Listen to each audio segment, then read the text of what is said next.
یہ گویا کہ ماہیت ایمان، حقیقت ایمان کے موضوع سے بہت گہرے تعلق رکھنے والا موضوع ہے۔ اس کے لیے سب سے پہلے ہم نے منتخب کیا ہے ایک ایسے شخص کے ذکر کو جو نہ نبی تھا نہ کسی نبی کا پیروکار تھا، صرف ایک حکیم اور دانا اور سلیم الفطرت اور سلیم العقل انسان تھا۔ وہ اپنے غور و فکر سے اور اپنی فطرت کے اندر چھپی ہوئی شہادتوں سے ایمان کے ضمن تک کہاں تک پہنچا، یہ در حقیقت اس موضوع پر ایک مثال ہے جو قرآن میں پیش کی گئی۔ حضرت لقمان عرب میں مشہور تھے کہ ایک بہت دانا اور حکیم انسان، ان کے مقولے مشہور تھے، انہیں کوٹ کیا جاتا تھا۔ جیسے آپ دیکھتے ہیں میں اپنے خطابات میں علامہ اقبال کو کوٹ کرتا ہوں، ایسے ہی ان کو بھی کوٹ کیا جاتا تھا، ان کے اقوال افعال۔ لیکن وہ عرب نہیں تھے، وہ نوبیا ایک علاقہ ہے کہ جو موجودہ سوڈان اور مصر کی سرحد کے قریب، حصہ سوڈان کا ہے لیکن مصر کے سرحد کے ساتھ ملحق، وہاں کے رہنے والے انسان تھے۔ سوسائٹی کے کسی اونچے طبقے سے تعلق نہیں تھا، پیشے کے اعتبار سے بڑھئی تھے، کارپینٹر تھے، لیکن اللہ تعالیٰ جس کو چاہے حکمت سے نوازتے۔ وَمَن يُؤْتَ الْحِكْمَةَ فَقَدْ أُوتِيَ خَيْرًا كَثِيرًا، جس کو اللہ تعالیٰ حکمت عطا کر دے اس کو تو گویا خیر کثیر عطا کر دیا گیا۔ شاہ ولی اللہ دہلوی رحمۃ اللہ علیہ کی ایک تالیف کا نام خیر کثیر بھی ہے، جیسے حجت اللہ البالغہ ان کی مشہور ترین کتاب ہے۔ تو خیر کثیر کیا ہے؟ حکمت۔ اس پہلو سے جیسا کہ میں عظمت قرآن کے ضمن میں عرض کر چکا ہوں کہ تعلیم و تربیت نبوی علی صاحب الصلاۃ والسلام کا جو ٹاپ کا درجہ ہے وہ تعلیم حکمت ہے۔ یتلو علیہم آیاتہ ویزکیہم ویعلمہم الکتاب والحکمہ۔ حضرت لقمان کو اللہ تعالیٰ نے حکمت عطا کی۔ اسی طرح حضرت یحییٰ کے بارے میں آتا ہے وآتیناہ الحکمہ صبیہ، ہم نے اسے بچپن ہی میں حکمت عطا کر دی تھی۔ یہ جو حضرت لقمان ہے، میں نے ان کے ضمن میں دو لفظ استعمال کیے ہیں، سلیم الفطرت، سلیم العقل۔ پہلے ان کو ڈیفائن کر لیجیے۔ انسان میں ایک عقل ہے اور یہ ہمارے وجود حیوانی کا حصہ ہے۔ تمام حیوانات میں عقل ہے، تھوڑی ہے، کم ہے، لیکن ہے۔ انسان میں یہ عقل ترقی کرتے ہوئے بہت بلندی پر پہنچی ہے۔ اسی عقل کا ظہور ہوا ہے بڑے بڑے فلسفیوں کی شکل میں۔ سقراط، افلاطون، ارسطو کون تھے؟ تو عقل جو ہے یہ خود اپنی جگہ پر ایک روشنی ہے، لیکن یہ انتہائے مقصود تک نہیں پہنچا سکتی، اس کی لیمیٹیشنز ہے۔ اقبال کہتا ہے گزر جا عقل سے آگے کہ یہ نور چراغ راہ ہے، منزل نہیں ہے۔ یہ راستہ تو دکھاتی ہے لیکن منزل تک نہیں پہنچا سکتی۔ دوسری طرف لفظ فطرت ہے، فطرت اسے کہتے ہیں۔ فطرت کا تعلق انسان کے روحانی وجود سے ہے۔ یہ روحانی وجود جو ہے اپنے اندر کچھ گواہیاں لیے ہوئے ہے، اس وجود کے اندر اللہ کی معرفت اور اللہ کی محبت موجود ہے، لیکن پوٹینشل فارم میں ہے، بالقوہ ہے۔ اس کا ظہور ایک پروسیس سے ہوتا ہے، اس پروسیس پر ہم بعد میں آج گفتگو کریں گے انشاءاللہ۔ ابھی صرف ان دونوں اصطلاحات کو پہچان لیجیے۔ عقل خالص سے اگر کوئی شخص اس کائنات کی گتھی کو سلجھانا چاہے گا، عقل خالص، فطرت کو نظر انداز کرتے ہوئے، فطرت کے اشاروں کو نظر انداز کرتے ہوئے، فطرت کے اشاروں کی کرتا ہے نگہبانی، یا بندہ صحرائی یا برد کوہستانی، وہ فطرت سے قریب تر ہوتا ہے۔ بڑے بڑے شہروں میں رہنے والے لوگ فطرت سے دور تر ہو جاتے ہیں۔ بہت سے لوگوں کو آسمان دیکھنے کا موقع نہیں ملتا، اگر جا رہے ہیں دفتر کار میں جا رہے ہیں، اوپر چھت ہے، نکلتے ہی اندر گھس گئے، باہر نکلے ہیں فوراً بیٹھ گئے کار، گھر میں آئے ہیں اپنے فلیٹ کے کسی مالے پر پہنچ گئے، وہاں کہاں آسمان نظر آئے۔ تو جتنا جتنا تمدن آگے بڑھا فطرت سے دور ہوتا چلا گیا۔ لیکن اس فطرت کے اندر جو شہادت مضمر ہے وہ ایک بہت بڑی حقیقت ہے۔ اب اگر تو یہ دونوں چیزیں، فطرت کے اشارات اور عقل کی رہنمائی، دونوں کے نتیجے میں، دونوں کے امتزاج سے جو شے وجود میں آئے گی اس کا نام حکمت ہے، اور جو عقل خالص سے جو شے وجود میں آئے گی وہ فلسفہ ہے۔ قرآن مجید نے فلسفے کا لفظ استعمال نہیں کیا۔ عقل خالص اور خالص منطق کے نتیجے میں انسان جہاں تک پہنچتا ہے اسے فلسفہ کہہ سکتے ہیں۔ اور یہ فلسفے جو ہے، میں نے کسی موقع پر شاید عرض کیا ہے کہ ویسے تو بے شمار ہے، ایگزسٹانشلزم ہے اور امپیریلزم ہے اور میٹیریلزم ہے اور ریئلزم ہے اور آئیڈیلزم ہے، نہ معلوم کتنے ازم ہے، لاجیکل پازیٹیوزم ہے برٹرینڈ رسل کا، لیکن یہ دو بڑی بڑی کیٹیگریز میں تقسیم ہے۔ ایک یہ خیال ہے کہ اس کائنات کی اصل بنیاد کچھ آئیڈیاز پر ہے، یہ آئیڈیلزم کہلاتا ہے، یہ افلاطون اس کا بانی ہے اور اس کی شاخیں ہیں۔ ایک یہ کہ نہیں، اصل وہ نہیں، تصورات نہیں، اصل یہ کائنات ہے، یہ ریئل ہے، یہ ریئلزم کہلاتا ہے، اسی کی شاخیں ہیں، امپیریلزم، میٹیریلزم، لاجیکل پازیٹیوزم وغیرہ وغیرہ۔ عقل خالص جو ہے اس کے بارے میں نوٹ کر لیجئے کہ اس کی آخری انتہا یا سکیپٹسزم ہے، ارتیابیت، شک، ہر طرح شک، ہر چیز کے بارے میں شک، اور یا پھر ایگنوسٹسزم ہے، لا ادریت، کہ ہم نہیں پہچان سکتے، اس حقیقت کا علم حاصل کر ہی نہیں سکتے، وہاں تک ہماری رسائی ہو ہی نہیں سکتی، لا ادری، میں نہیں جانتا، تو لا ادریت، ایگنوسٹسزم، یا ارتیابیت، ریب سے بنا شک، اور اس سے بنا ہے سکیپٹسزم۔ اصل میں اگر عقل سفر کرے فطرت کی رہنمائی میں، دونوں کے امتزاج سے ایک یقین پیدا ہوتا، بعض حقائق تک انسان خود پہنچ جاتا ہے، پھر ان حقائق کی جب پرزور تائید ہوتی ہے کسی نبی کے پیغام کے ذریعے، تو فوراً لبیک کہتا ہے، جیسے کہ پہلے سے منتظر بیٹھا تھا۔ دیکھنا تقریر کی لذت کے جو اس نے کہا، میں نے یہ جانا کہ گویا یہی میرے دل میں تھا، وہ ایسے آتا ہے، والہانہ آتا ہے، جیسے ابو بکر صدیق آئے۔ حضور فرماتے ہیں، میں نے جس شخص کے سامنے بھی دعوت رکھی اپنی، اس نے کچھ نہ کچھ توقف ضرور کیا، کچھ غور و فکر کے لیے وقت صرف کیا، کچھ نہ کچھ تردد رہا اس کو، سوائے ابو بکر کے، کہ میں نے جیسے ہی اس کے سامنے دعوت رکھی اس نے فوراً تصدیق کی۔ اس کی وجہ کیا ہے؟ وہ ان مقامات تک خود پہنچ چکے تھے اپنی عقل اور فطرت کی رہنمائی میں، تبھی تو تصدیق کر سکتا ہے، ورنہ کتنی بڑی بات ہے، میں اللہ کا رسول ہوں، مجھے مانو، ایمان لاؤ مجھ پر۔ لیکن یہ کہ اگر اندر وہ کچھ موجود ہے پہلے سے، اس بات کی دعوت دے رہے ہیں، تو اس کی تصدیق میں کوئی دیر نہیں لگے گی۔ تو اس کی ایک کامل مثال، غور کیجئے کہ ایک شخص جو نہ نبی ہے نہ رسول ہے، اور اس کا اتنا مفصل ذکر ہو رہا ہے، 8 آیات پر مشتمل ایک رکوع مکمل، اور آپ کو معلوم ہے اس سورت کا نام بھی سورہ لقمان ہے۔ چونکہ ابھی میں نے رکوع کا لفظ استعمال کیا تو اس کی تعریف بھی آپ کے سامنے بیان کر۔ حضور کے زمانے میں 2 ہی اصطلاحات تھی، آیت سورت، آیات سور، اس کے سوا ایک اور اصطلاح تھی، حزب یا منزل۔ قرآن کی سورتوں کو 7 حصوں میں تقسیم کیا گیا تھا، تاکہ روزانہ ایک حصہ کی تلاوت کر کے، جو رات کو ہوتی تھی بالعموم تہجد میں، انسان ایک ہفتے میں قرآن مجید ختم کرے۔ یہ 3 اصطلاحات تو ہے دور نبوی کی، آیات، سور، سورتیں، اور احزاب یا منزلیں۔ یہ 4تھی اصطلاح آئی ہے رکوع، یہ صحابہ کے دور کے بعد۔ بڑی صورتوں کو اس لیے رکوعوں میں تقسیم کیا گیا کہ ایک رکوع کو ایک رکعت میں پڑھ لیا جائے، رکعت رکوع کے ساتھ ہے۔ آپ کو معلوم ہے جسے جماعت میں رکوع مل گیا اس کی رکعت ہو گئی، اس کی رکعت جو ہے وہ پوری ہے۔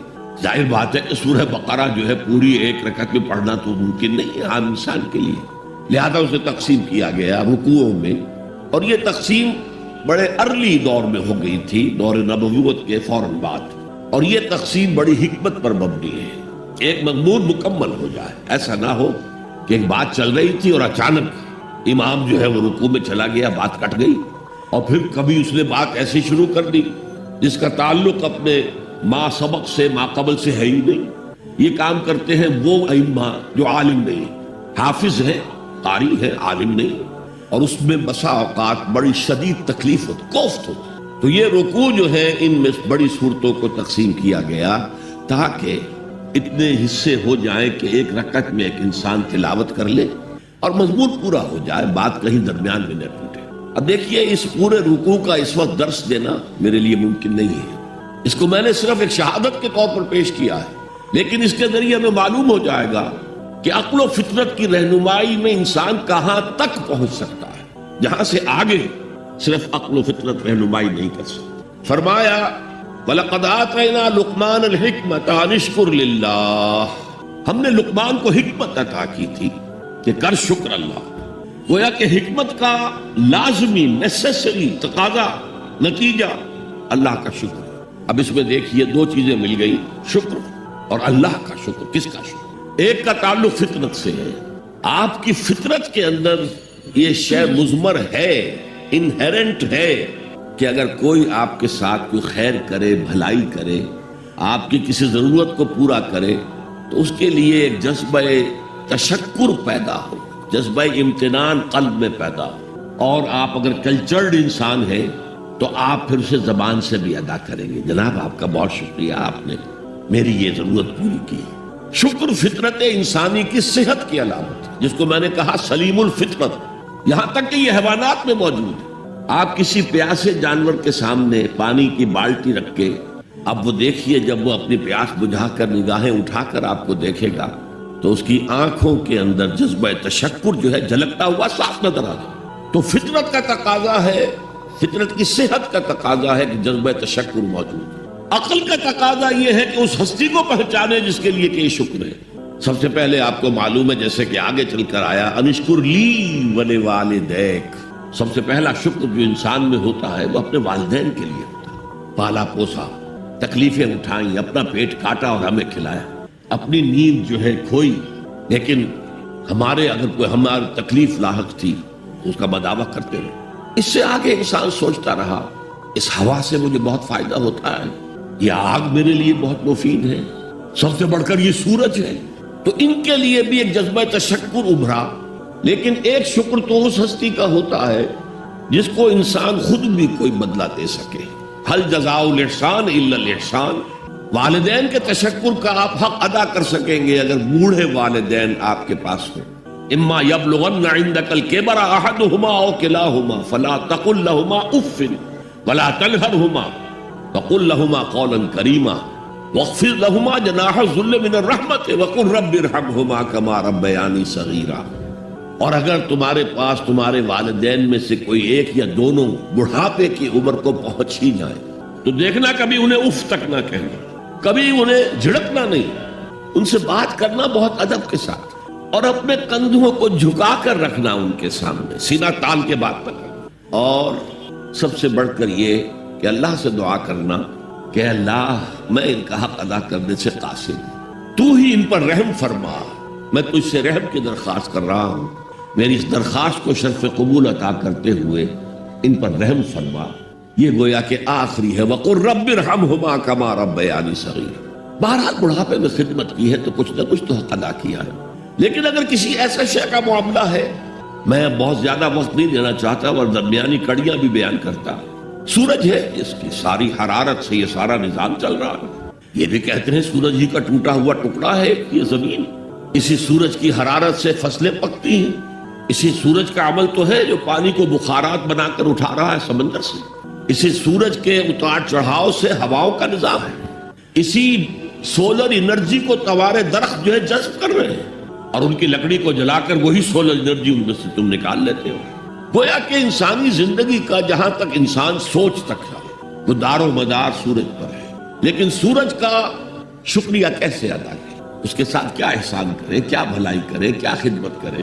لیکن اگر نہ کیا جا سکے تو آدمی سر ٹیک دیتا ہے، تعظیم کرتا ہے، یہیں سے شکر بڑھ کر عبادت کی شکل اختیار کرتا ہے۔ اور آپ کو معلوم ہے پوری دنیا میں اللہ کے سوا سب سے زیادہ جس کو پوجا گیا ہے وہ سورج ہے، لیکن عقل کی ایک چھلانگ اور ہے، صرف ایک چھلانگ۔ یہ سورج اور چاند تو ایک نظام میں جکڑے ہوئے معلوم ہوتے ہیں، ہر روز ایک ہی نظام سے معاملہ چل رہا ہے، کوئی اور ہے جس کے نظام میں یہ جکڑے ہوئے ہیں، یہ ایک چھلانگ ہے۔ یہی چھلانگ لگائی حضرت ابراہیم علیہ السلام نے، تارا ستارہ چاند سورج سب کی نفی کر کے انی وجہت وجہی للذی فطر السماوات والارض حنیفا وما انا من المشرکین۔ یہ ہے عقل کا معاملہ، فطرت، شکر کا جذبہ، عقل اس ہستی کو پہچان لینا کہ جو تمام ہماری نعمتوں کا عطا کرنے والا ہے۔ انشکر للہ، شکر کر اللہ کا، ومن یشکر فانما یشکر لنفسہ، اور جو کوئی شکر کرتا ہے اللہ کا وہ اپنے ہی بھلے کو کرتا ہے۔ کیوں؟ اب اس کی شخصیت کے ارتقاء کے لیے، ترقی کے لیے استحکام کے لیے ایک راک فاؤنڈیشن فراہم ہو گئی. اس کی شخصیت کا ارتقا ہوگا، اس کی شخصیت بنے گی، اس کی خودی توانا ہوگی. ومن کفر، اب یہاں پہچانیے لفظ کفر کو، یہ شکر کے مقابلے میں آ رہا ہے. ومن کفر، کفر کے معنی جو ہے اصل میں چھپا لینا ہے. کفارہ کسے کہتے ہیں؟ گناہ کا کفارہ ہے. قسم کھائی تھی توڑ رہا ہوں، کفارہ دے رہا ہوں. یا کہیں کہہ بیٹھا تھا اپنی بیوی کو تم میری ماں کی طرح ہو، اس کو کفارہ دینا ہے. سورہ مجادلہ میں ذکر. تو ڈھانپ دینا یعنی فطرت سے ابھرنے والے اس جذبے کو روک دینا، جذبہ تشکر کو دبا دینا، یہ کفر ہے. اور اس کے ساتھ ایک لفظ جو بہت عام آتا ہے، الذین کفروا وکذبوا بآیات. کفر تو خود اس نے کیا ہے، اس کے اندر فطرت جو تھی اس فطرت کو اس نے دبایا ہے. سیکنڈریلی جب رسول کی دعوت سامنے آئی ہے، آیات سامنے آئی، ان کا انکار کیا ہے، تکذیب کی. یہ دو چیزیں ایک نہیں ہے، ہم مانی نہیں ہے. یہ ایسا نہیں ہے کہ جیسے گورا چٹا، یہ گویا کہ ایک ہی مفہوم کے لیے دو الفاظ ہیں. نہیں نہیں، کفر اور شے ہے، تکذیب بالکل دوسری شے ہے، جھٹلا دینا.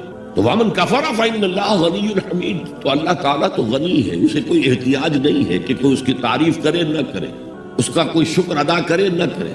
وہ حمید ہے، اپنی ذات میں خود ستودہ صفات ہے، خود محمود ہے، کوئی حمد کرے نہ کرے. البتہ حمد کے معنی یہاں سمجھ لیجئے، حمد شکر اور ثنا دونوں سے مل کر بنتا ہے. الحمدللہ کل ثنا بھی اللہ کے لیے ہے اور کل شکر بھی اللہ.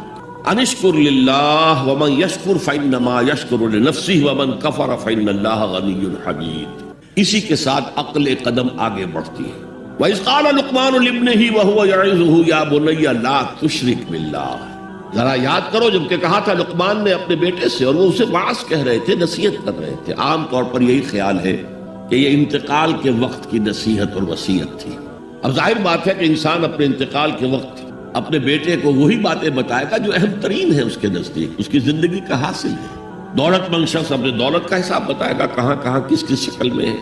حکیم انسان کے لیے اس کی حکمت ہی اس کا اصل خزانہ ہے، دولت ہے. تو اس حکمت کا خلاصہ اور لب لباب ہے جو حضرت لقمان منتقل کر رہے ہیں اپنے بیٹے کو. اسی کو اقبال نے کہا تھا کہ یہی ہے متاع فقیر، میرے قافلے میں لٹا دے اسے، لٹا دے ٹھکانے لگا دے اسے. میرے پاس جو حکمت ہے، جو بھی میں نے قرآن سے اخذ کی ہے حکمت، یہی کچھ ہے. ساقی متاع فقیر، اس اے ساقی متاع فقیر یہی کچھ ہے. میرے قافلے میں لٹا دے اسے، لٹا دے ٹھکانے لگا دے اسے. اب حضرت لقمان کیا کہہ رہے ہیں؟ پہلی وصیت، پہلی نصیحت، اللہ کے ساتھ شرک نہ کرنا. یہ بھی عقل کا تقاضا ہے. یہ پورا نظام کائنات کا اتنا مرکزیت لیے ہوئے ہے، اس کے اجزاء آپس میں اس طرح مربوط ہیں کہ یہاں کنٹرول کسی ایک ہی ہستی کا چل سکتا ہے، دو کا نہیں. دو کا ہوگا لفسدتا، اللہ کے سوا بھی کوئی الہ ہوتا تو کائنات میں فساد ہو جاتا. ایک کی مرضی یہ ہے، دوسرے کی یہ ہے. قرآن میں یہ بھی آیا ہے کہ پھر ہر جو الہ، ہر خالق اپنی شے لے کے علیحدہ ہو جائے گا. ایک ہستی ہے جو اس کائنات کو کنٹرول کر رہی ہے، ایک ذہن ہے جو اس کائنات میں کار فرما ہے، ایک حکمت ہے جو اس پوری کریشن کی پشت پر ہے. ایک قل هو اللہ احد، یہ ہے حکمت کا دوسرا نتیجہ عقل کے اعتبار سے. لا تشرک باللہ. اب یہاں میں شرک کی اقسام نہیں بیان کر سکتا. ان الشرک لظلم عظیم، یقیناً شرک بہت بڑی زیادتی ہے، بہت بڑا ظلم ہے. ظلم کسے کہتے ہیں؟ عربی میں اس کو کہتے ہیں وضع شیء فی غیر محلہ، کسی شے کو اس کے اصل مقام سے ہٹا دینا. اور شرک کی دو ہی شکلیں ہیں، یا تو خدا کو اس کے اصل مقام رفیع سے اتار کر مخلوقات کی صف میں لے آتے ہیں، اس میں کوئی احتیاج ثابت کر دیتے ہیں، یا جیسے تورات میں اس کے جو بھی مرتبین تھے، اس کی تباہی کے بعد 587 قبل مسیح میں تورات تباہ ہو گئی تھی، اس کے کچھ 100 سال بعد کچھ لوگوں نے اپنی یادداشتوں سے مرتب کی ہے. وہ ہے اس وقت تورات کے نام سے جو دنیا میں ہے، اصل تورات نہیں ہے. السلام علیکم ورحمۃ اللہ وبرکاتہ. اس کے جو مرتبین ہیں انہوں نے یہ بھی لکھ دیا ہے کہ حضرت یعقوب کی اور اللہ کی کشتی ہوئی، شکریہ، اور حضرت یعقوب نے اللہ کو پچھاڑ دیا. یہ بھی ہے انسانی سطح پر لے آئے، یا پھر مخلوقات میں سے کسی کو اللہ کی جگہ پہنچا دیا. دونوں جو ہے ظلم، یعنی وضع شیء فی غیر محلہ، شے کو اس کی اصل حقیقت سے، اصل جگہ سے، اصل مقام سے، اصل مرتبے سے ہٹا دینا۔ ان الشرک لظلم عظیم، شرک فی الذات بدترین شرک ہے۔ اللہ کی ذات میں بیٹا ماننا، بیٹی ماننا، یا یہ اللہ ہی نے اس کائنات کی شکل اختیار کر لی، ہر چیز خدا ہے، فلسفوں میں یہ ہماؤس کا فلسفہ، یہ شرک فی ذات کی بدترین صورت ہے، بدترین صورت ہے۔ پھر شرک فی صفات ہے۔ بدقسمتی سے ہماری زبان میں الفاظ، صفات کے لیے جو الفاظ ہیں وہ مشترک ہیں اللہ میں اور مخلوق میں۔ اللہ موجود ہے، ہم بھی موجود ہیں۔ اللہ علیم ہے، ہم بھی علیم ہے، عالم ہے، علامہ بھی ہے، علامہ۔ یہ جو اشتراک لفظی ہے اس سے بھی مغالطے پیدا ہوتے ہیں۔ اللہ کی جملہ صفات اس کی ذاتی ہے، قدیم ہے جیسے اس کی ذات قدیم ہے، اور غیر انتہائی ہے، لا محدود ہے، جبکہ مخلوقات کی ہر صفت عطائی ہے، اللہ کی دی ہوئی ہے، ذاتی نہیں ہے، محدود ہے، لا محدود نہیں ہے۔ اور جیسے اس کا وجود حادث ہے اس کی صفت بھی حادث ہے۔ یہ فرق اگر ملحوظ رہے تب تو آدمی بچ جائے گا شرک فی صفات سے، ورنہ گڑبڑ ہو جاتا ہے۔ پھر شرک فی الحقوق، اللہ کا حق ہے کہ اس کی بندگی کی جائے، اس کا حکم مانا جائے، اس کا قانون نافذ کیا جائے، اس کی حاکمیت تسلیم کی جائے۔ اس میں اگر آپ آ کر شریک ہو گئے، ہم خود حاکم ہیں، حاکمیت جمہور، سلطانی جمہور کا آتا ہے زمانہ، جو نقش کہن تم کو نظر آئے مٹا دو، شرک ہے۔ فرعون خدائی کا دعویٰ کر کے عظیم ترین شرک کا ارتکاب کر رہا تھا، نمرود نے خدائی کا دعویٰ کیا، عظیم ترین شرک کا ارتکاب کر رہا۔ یہ شرک کی میں نے 3 موٹی، اس میں تفاصیل ہیں بہت۔ تو اس قال لقمان لابنہ وہو یعظہ یا بنی، اب بنیہ کو نوٹ کیجئے، اے میرے چھوٹے سے بچے، اس کا یہ مطلب نہیں ہے، یہ پیار سے ہے۔ والدین کے لیے بیٹے جوان ہو جائے تب بھی بچے ہی رہتے ہیں، وہ محبت ان سے اسی طرح کرتے ہیں جیسے چھوٹے بچوں سے کی جائے۔ تو یہ اس میں تصغیر ہے، یا بنی، اے میرے چھوٹے سے بچے، لا تشرک باللہ، اللہ کے ساتھ شرک مت کیجو، ان الشرک لظلم عظیم، شرک بہت بڑا ظلم ہے۔ ووصینا الانسان بوالدیہ، اب حضرت لقمان کی نصیحتوں کا سلسلہ توڑ کر بیچ میں اللہ ایک وصیت خود اپنی کر رہے ہیں یا اس کا اثبات کر رہے ہیں، اور ہم نے وصیت کی ہے انسان کو اس کے والدین کے بارے میں۔ یہ بھی فطرت انسانی میں ہے، والدین کا شکر ادا کرنا، والدین کے حقوق تسلیم کرنا، ماننا، ان کی خدمت کرنا۔ بچپن میں انہوں نے انگلی پکڑ کر تمہیں چلایا تھا، اب ہو سکتا ہے بوڑھے باپ کو انگلی پکڑ کر آپ کو چلانا پڑے، تو اس کو اپنی طرح منسوب کیا۔ کیوں؟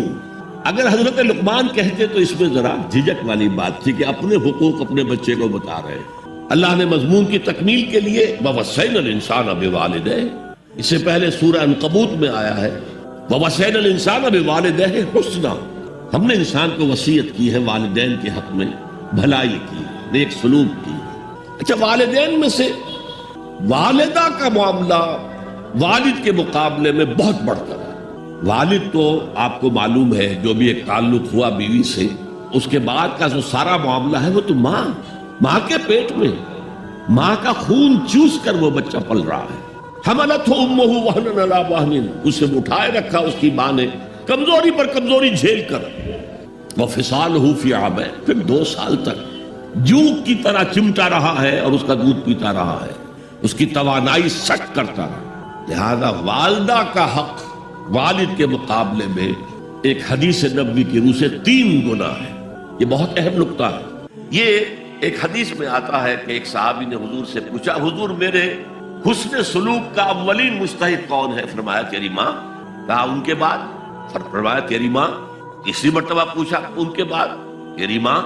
چوتھی مرتبہ پوچھا تو کہا تیرا باپ۔ گویا کہ والدہ کا حق اس کی خدمت، اس کے ساتھ نرمی، کہیں اس کے دل کو ٹھیس نہ پہنچا دینا، اس لیے کہ بڑا سخت قسم کا نفسیاتی معاملہ ہوتا ہے۔ آپ کو معلوم ہے جب بچے تھے ہم تو اپنے والدین کی محبت کا مرکز تھے، ان کی ساری محبت ہم پر مرکوز تھی، ہم بھی ان کی شفقت کو مانتے تھے، محبت کرتے تھے۔ ہماری شادی ہو گئی، اولاد ہو گئی تو ہمارا ایک نیا مرکز محبت وجود میں آ گیا، بیوی سے محبت ہے، اولاد سے محبت ہے۔ اب بوڑھے والدین کے اندر پیاس پیدا ہوئی محبت کی۔ یہی ہمارے ہاں ساس بہو کا جھگڑا جو ہے اس کی اصل بنیاد نفسیاتی یہ ہے کہ ان کے دلوں میں پیاس ہو۔ اب اگر ان کی دلجوئی کی جائے، ان کو وقت دیا جائے، ان کے پاس بیٹھا جائے، ان کی باتیں سنی جائیں، تب تو ان کو کچھ نہ کچھ جو ہے تسکین ہوتی ہے۔ ورنہ ایک بڑا احساس محرومی شدید پیدا ہو جاتا ہے والدین کی۔ یہی وجہ ہے کہ صرف دو چیزیں ہیں جن کا محض دیکھنا تعظیم اور محبت کے ساتھ موجب ثواب ہے، عبادت۔ خانہ کعبہ کو محض دیکھنا عبادت ہے، بیٹھ کر تعظیماً دیکھتے رہو، طواف بھی نہیں کر رہے، دیکھنا عبادت۔ اور بوڑھے والدین کو محبت بھری نگاہ سے دیکھنا عبادت۔ اب یہاں دیکھیے اللہ تعالیٰ کو جیسے کہ کہیں کسی جگہ پر فرمایا گیا ان اللہ لا یستحی من الحق، سورہ احزاب میں ہے کہ تمہارا طرز عمل نبی کے لیے تکلیف دیتا، لیکن نبی حیا کی وجہ سے تم سے کچھ کہہ نہیں سکتے۔ تو اللہ کو تو کوئی حیا جو ہے کسی حقیقت کو روک لینے پر آمادہ نہیں کر سکتی۔ تو یہاں اللہ صاف فرما رہا اشکر لی ولوالدیک، پہلا شکر میرا ہے، خالق میں ہوں، والدین کے دل میں شفقت میں نے ڈالی ہے، مقدم شکر میرا ہوگا۔ بھلے والدین، مخلوق میں سب سے زیادہ شکر والدین کے، اور یہ قرآن میں 5 جگہ آیا۔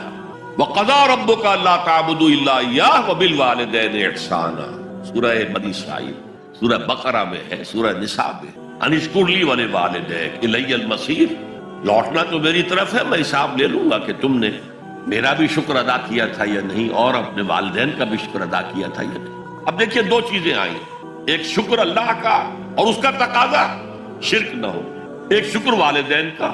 اگر یہ دونوں چیزیں ٹکرا جائیں، کس قدر منطقی ربط ہے قرآن مجید کی آیات۔ والدین حکم دے رہے ہیں شرک کرو، کیا کریں؟ آپ کے علم میں ہوگا حضرت سعد ابن ابی وقاص رضی اللہ تعالی عنہ، 10 مبشرہ میں نوجوان تھے، ایز اے ٹین ایجر ایمان لائے ہیں حضور۔ باپ کو فوت ہوئے عرصہ ہو گیا تھا، ماں نے بڑی محبت سے، مال بہت چھوڑ گیا تھا باپ، ناز و نام میں پالا۔ اب سعد ایمان لے آئے حضور پر، والدہ نے کہا تم نے اپنے باپ کے دین کو چھوڑ دیا، میں جان دے دوں گی اگر تم اس سے واپس نہ آئے، اور اپنے مشرکانہ عقائد کو تم نے دوبارہ اختیار نہ کیا، مرن برت رکھ لیا۔ اب کیا بیت رہی ہوگی، کس قدر سلیم الفطرت نوجوان تھا سعد، جو نوجوانی میں حضور پر ایمان لایا، لیکن فطرت کے اندر جو چیز مثبت تھی، والدین کا ادب، اللہ جسے اپنی طرف منسوخ کر رہا ہے وہ فطرت ہے۔ اب یہ ٹکرا رہے ہیں، کیا کریں؟ آیت نازل ہوئی، اور یہ آیت سورہ عنکبوت میں بھی ہے، جیسا کہ میں نے بیان کیا کہ نہیں، یہاں اگر وہ تمہیں مجبور کرے، جاہداکا کا لفظ بھی یہاں پہ نوٹ کیجئے، اگر تم سے جہاد کرے، یہ جہاد صرف مسلمان نہیں کرتا، جہاد تو کافر بھی کرتا ہے، مشرک بھی کرتا ہے، لیکن جہاد ہے، مجبور کر رہے، پریس کر رہے کہ اپنے آبائی دین میں واپس آ جائے۔ مصعب بن عمیر کو برہنہ مادرزاد کر کے چچا نے نکال دیا، نہایت ناز و نام میں پلا ہوا ایک نوجوان۔ نہرو جی کے بارے میں کہا جاتا ہے ان کے کپڑے پیرس سے سل کر آتے تھے، ان کا 200 درہم کا جوڑا شام سے تیار ہو کر آتا تھا۔ باپ اتنی دولت چھوڑ گیا، اور جہاں سے مصعب گزر جاتا تھا خوشبو اتنی رچی بسی ہوتی تھی ان کے لباس میں کہ پوری گلی، پورا بازار مہک جا رہا ہے، لوگ ہاں مصعب جا رہا۔ جب ایمان لے آئے، چچا نے کہا دیکھو یہ ساری دولت تمہارے مشرک باپ کی ہے، اب نکل جاؤ گھر سے، تمہارا کوئی حق نہیں ہے۔ اٹھ کر چلنے لگے، تو کہا یہ کپڑے جو تمہارے جسم پر ہیں وہ بھی اسی مشرک باپ کے، اتار دو۔ مادرزاد برہنہ ہو کر ماں کے پاس آئے، انہوں نے آنکھوں پر ہاتھ رکھے، مصعب کیا ہوا ہے؟ کہا ماں میں موحد ہو گیا۔ یہ ہے توحید۔ موحد اپنے آپ کو سمجھنا کچھ اور ہے، زندہ قوت تھی زمانے میں یہ توحید کبھی، اور اب کیا ہے؟ فقط ایک مسئلہ علم کلام۔ وَإِن جَاهَدَاكَ عَلَىٰ أَن تُشْرِكَ بِي مَا لَيْسَ لَكَ بِهِ عِلْمٌ فَلَا تُطِعْهُمَا۔ اچھا، یہ 2 انداز آتے ہیں شرک کے بارے میں۔ مَا لَيْسَ لَكَ بِهِ علم، تمہارے پاس کوئی علم نہیں ہے ان ہستیوں کے بارے میں جن کے بارے میں کہا جاتا ہے کہ وہ خدا کی شریک ہے۔ عقل جو ہے یہ عقل انسانی تسلیم نہیں کرتی کہ ایک ہی ارادہ ہے، ایک ہی اسکیم ہے، ایک ہی حکمت ہے، ایک ہی پلان ہے جو پوری کائنات کو اپنے احاطے میں لیے ہوئے۔ یا کہا جاتا ہے ما لم ينزل به سلطانا، کسی ایسی ہستی کو شریک نہ کرو جس کے لیے اللہ نے کوئی سند نہیں اتاری۔ اللہ اگر کہتا میرے ساتھ یہ بھی شریک ہے تو ٹھیک ہے، ہم اللہ کو سجدہ کرتے ہیں، اس کو بھی کرتے ہیں، جیسے کہ حضور سے کہلوایا گیا ان کان للرحمن ولد فانا اول العابدین، اگر رحمان کا کوئی بیٹا ہوتا سب سے پہلے میں عبادت کرتا ہوں۔ کوئی نہیں ہے، نہ بیٹا ہے نہ بیٹی ہے۔ قل هو اللہ احد اللہ الصمد لم یلد ولم یولد ولم یکن له کفوا احد۔ تو فرمایا وَإِن جَاهَدَاكَ عَلَىٰ أَن تُشْرِكَ بِي مَا لَيْسَ لَكَ بِهِ عِلْمٌ فَلَا تُطِعْهُمَا۔ لیکن یہی توازن دیکھیے، یہ صرف اللہ کے کلام میں ہو سکتا ہے، یہ نہیں کہ پھر ان کو دفع کرو، ان سے کوئی تعلق نہ رکھو، نہیں۔ صاحبهما فی الدنیا معروفا، ان کا کہنا تو مت مانو اس معاملے میں. اللہ کا حق احق ہے، بالا تر ہے، لیکن ان کے ساتھ دنیا میں رہو معروف طریقے سے، ان کے حقوق ادا کرو. چاہے مشرک ہے والدین، چاہے کافر ہے والدین، ان کی خدمت تمہارے ذمے ہے، ان کی ضروریات پورا کرنا تمہارے ذمے ہے اپنے مقدرت کے مطابق. صاحبہما فی الدنیا معروفا اور واتبع سبیل من اناب الیہ. پیروی والدین کی ضروری نہیں ہے، اطاعت والدین کی لازمی نہیں ہے. لا طاعت لمخلوق فی معصیت الخالق. کسی مخلوق کی اطاعت نہیں کی جا سکتی اگر اس سے خالق کی معصیت لازم آ رہی. تو والدین کے لیے بھی ہے، اطاعت مطلق نہیں ہے، پیروی ان کی ضروری نہیں ہے. پیروی اس کی کرو جس نے اپنا رخ میری طرف کر لیا. ابھی اللہ کا کلام چل رہا ہے، درمیان میں جو آیا اتباع اس کی. دیکھو کون ہے جس نے اپنا رخ میری طرف کر لیا ہے، پیروی اس کی کرو، والدین کی نہیں. اسی لیے سورہ بقرہ کے 30 رکوع کی پہلی آیت جہاں حضور کی دعوت کا بیان ہے، وہ کیا ہے؟ یا ایھا الناس اعبدوا ربکم الذی خلقکم والذین من قبلکم لعلکم تتقون. اے لوگو، عبادت کرو، بندگی اختیار کرو، پرستش کرو اپنے اس رب کی جس نے تمہیں پیدا کیا، تم سے پہلوں کو بھی پیدا کیا. تمہارے آباء و اجداد بھی تو اسی کی مخلوق تھے. جیسے تم سے خطا ہو سکتی ہے ان سے بھی ہو سکتی تھی. لہذا یہ دلیل نہیں. وہ کہتے تھے ما وجدنا علیہ آبانا، ہم تو اسی کی پیروی کریں گا جس میں ہم نے اپنے آباء و اجداد کو پایا ہے. تو آباء و اجداد کی پیروی ضروری نہیں ہے. واتبع سبیل من اناب الیہ ثم الی مرجعکم، پھر میری ہی طرف تم سب کو لوٹنا ہے. فانبئکم بما کنتم تعملون، پھر میں گنتی کر کر کے نبا تنبیہ پوری طرح بتا دینا، آگاہ کر دینا. ایک تنبیہ ہے، وارن کرنا، ایک تنبیہ ہے. یہ ہے خبر دے دینا پوری طریقے سے، وضاحت کے ساتھ. نبا سے ہے یہ. فانبئکم بما کنتم تعملون، جو کچھ کے عمل تم کرتے رہے. اب اس کے بعد پھر حضرت لقمان کی نصیحت. یا بنی انھا ان تک مثقال حبۃ من خردل، اے میرے بچے، انھا اس میں عمل کا معاملہ ہے. عمل سیئہ ہو یا حسنہ ہو، ہا کی ضمیر مؤنث آئی ہے. انھا نیکی ہو یا بدی ہو. انھا ان تکو مثقال حبۃ من خردل، اگر وہ رائی کے دانے کے ہم وزن بھی ہو، پھر وہ نیکی یا بدی. فتکن فی صخرۃ، کسی چٹان کے پیٹ میں گھس کر کیا گیا ہو. او فی السماوات، یا فضاؤں میں کیا گیا ہو، خلاؤں میں کیا گیا ہو. او فی الارض، یا زمین کے پیٹ میں کیا گیا ہو. یأتی بہ اللہ، اللہ اسے لے آئے گا. کائے کے لیے لے آئے گا؟ جزا و سزا کے لیے لے آئے گا.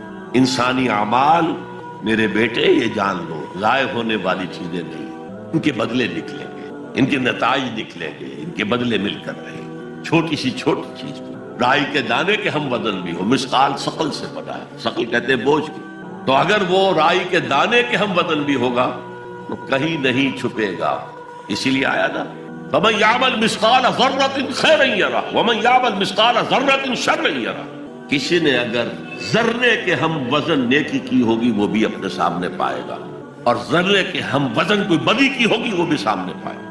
ان اللہ لطیف خبیر، یقیناً اللہ تعالی لطیف ہے، باریک بین ہے، اور خبیر ہے، باخبر ہے، ہر شے سے باخبر. لا یخفی علیہ شیء فی الارض ولا فی السماء، کوئی شے اس پر مخفی نہیں ہے، نہ زمین کی نہ آسمانوں کی. تیسری نصیحت، یا بنی اقم الصلاۃ وامر بالمعروف وانہی عن المنکر واصبر علی ما اصابک. اے میرے بچے، نماز قائم رکھ. اب نماز سے مراد کون سی نماز ہے؟ آپ اس سے اپنی نماز نہ سمجھیے. ہم سے پہلے بنی اسرائیل کے اندر کچھ اور نماز کی شکل تھی، ہمیں کچھ اور نماز کی شکل دی گئی ہے. ہمیں نماز کے اوقات اور دیے گئے، ان کے کچھ اور تھے. لیکن کیا شے مشترک؟ اللہ کے ساتھ ایک لا لگانے کی شکل، اللہ کے ساتھ تجدید عہد کرتے رہنا، اللہ تعالیٰ کے ساتھ ایک تعلق قلبی اور ایک ربط ذہنی برقرار رکھنے کا کوئی نظام ہونا چاہیے. وہ ستون مانو اسے، الصلاۃ عماد الدین. تو نماز قائم رکھ، میں نے ترجمہ رکھ کیا ہے، کر نہیں. ظاہر بات ہے کہ لقمان بھی نماز پڑھتے ہوں گے، جو بھی نماز تھی ان کی، اور یقیناً ان کا بیٹا بھی پڑھتا ہوگا. اس لیے یہاں نماز قائم کر کی بجائے بہتر ترجمہ ہے نماز قائم رکھ. وامر بالمعروف وانہی عن المنکر. اب پھر فطرت کا معاملہ آ گیا. فطرت انسانی واقف ہے کہ یہ شر ہے، یہ خیر ہے، جسے میں نے اس سے پہلے کہا ہے کئی مرتبہ، بیسک ہیومن موریلٹی جو پوری انسانیت کی میراث ہے. ہر مذہب میں وہی ہے. اسی کی بنیاد پر کچھ لوگ ڈیولپ کرتے ہیں فلسفہ وحدت ادیان، لیکن وہ بات درست نہیں ہے۔ البتہ یہ کہ جہاں تک بنیادی اخلاقی تعلیمات ہیں وہ مشترک ہیں، وہ انسانوں کی مشترک میراث ہے۔ جھوٹ مت بولو، سچ بولو، وعدہ خلافی نہ کرو، وعدہ پورا کرو، راہ میں کوئی بھٹک رہا ہو تو راستہ دکھاؤ، کوئی اندھا ہے تو انگلی پکڑ کر اسے سڑک پار کرا دو۔ یہ فطرت انسانی ہے۔ اس پہلو سے معروف کا لفظ آیا، نیکی کا لفظ نہیں آیا یہاں، جانی پہچانی شے۔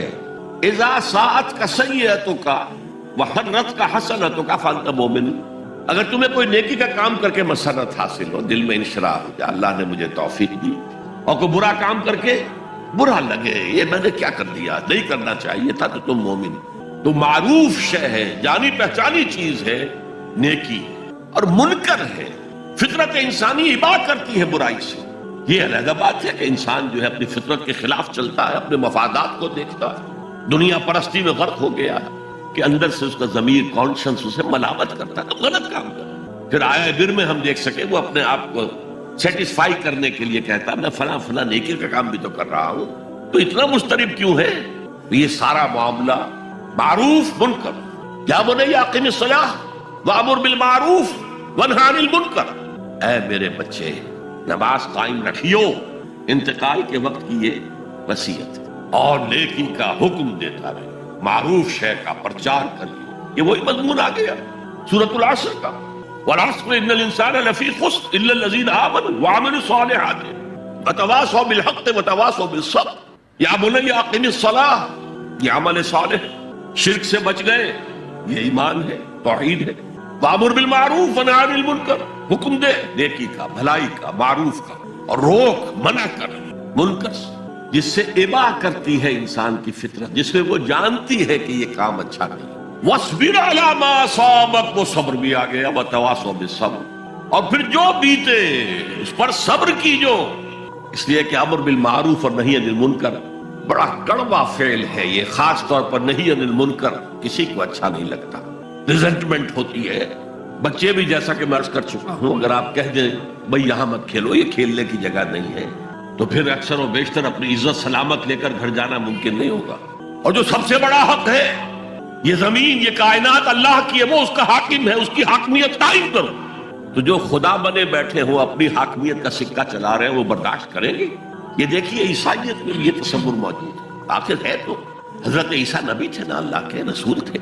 ان کی جو سورہ فاتحہ ہے، جیسے ہماری نماز کی کوئی رکعت نہیں ہو سکتی سورہ فاتحہ کے بغیر، اسی طرح لارڈز پریئر ہے ان کی جو سورہ فاتحہ کی جگہ ہے، اور اس میں یہ جملہ Thy kingdom come, Thy will be done on earth as it is in heaven۔ اے رب تیری حکومت آئے، تیری سلطنت آئے، جسے آسمانی بادشاہت بھی کہا گیا، اے رب تیری بادشاہی آئے، Thy kingdom come, Thy will be done on earth، تیری مرضی زمین پر بھی اسی طرح پوری ہو، as it is in heavens، جیسے آسمانوں میں پوری ہو رہی۔ پوری کائنات تو تیرے حکم کے آگے سر بسجود ہے، دنیا میں تیرے خلاف بغاوت ہو گئی، اے رب تیری حکومت یہاں بھی قائم ہو جائے، یہاں بھی تیری مرضی کے مطابق معاملات طے۔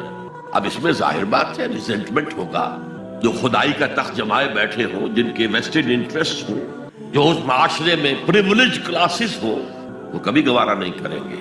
تو یہ معمولی سی ریزنٹمنٹ کے ساتھ ساتھ بڑے سے بڑے ٹارچرز آئیں گے، سزائیں دی جائیں گی، مارا جائے گا، قتل کیا جائے گا، جیلوں میں بھرا جائے گا۔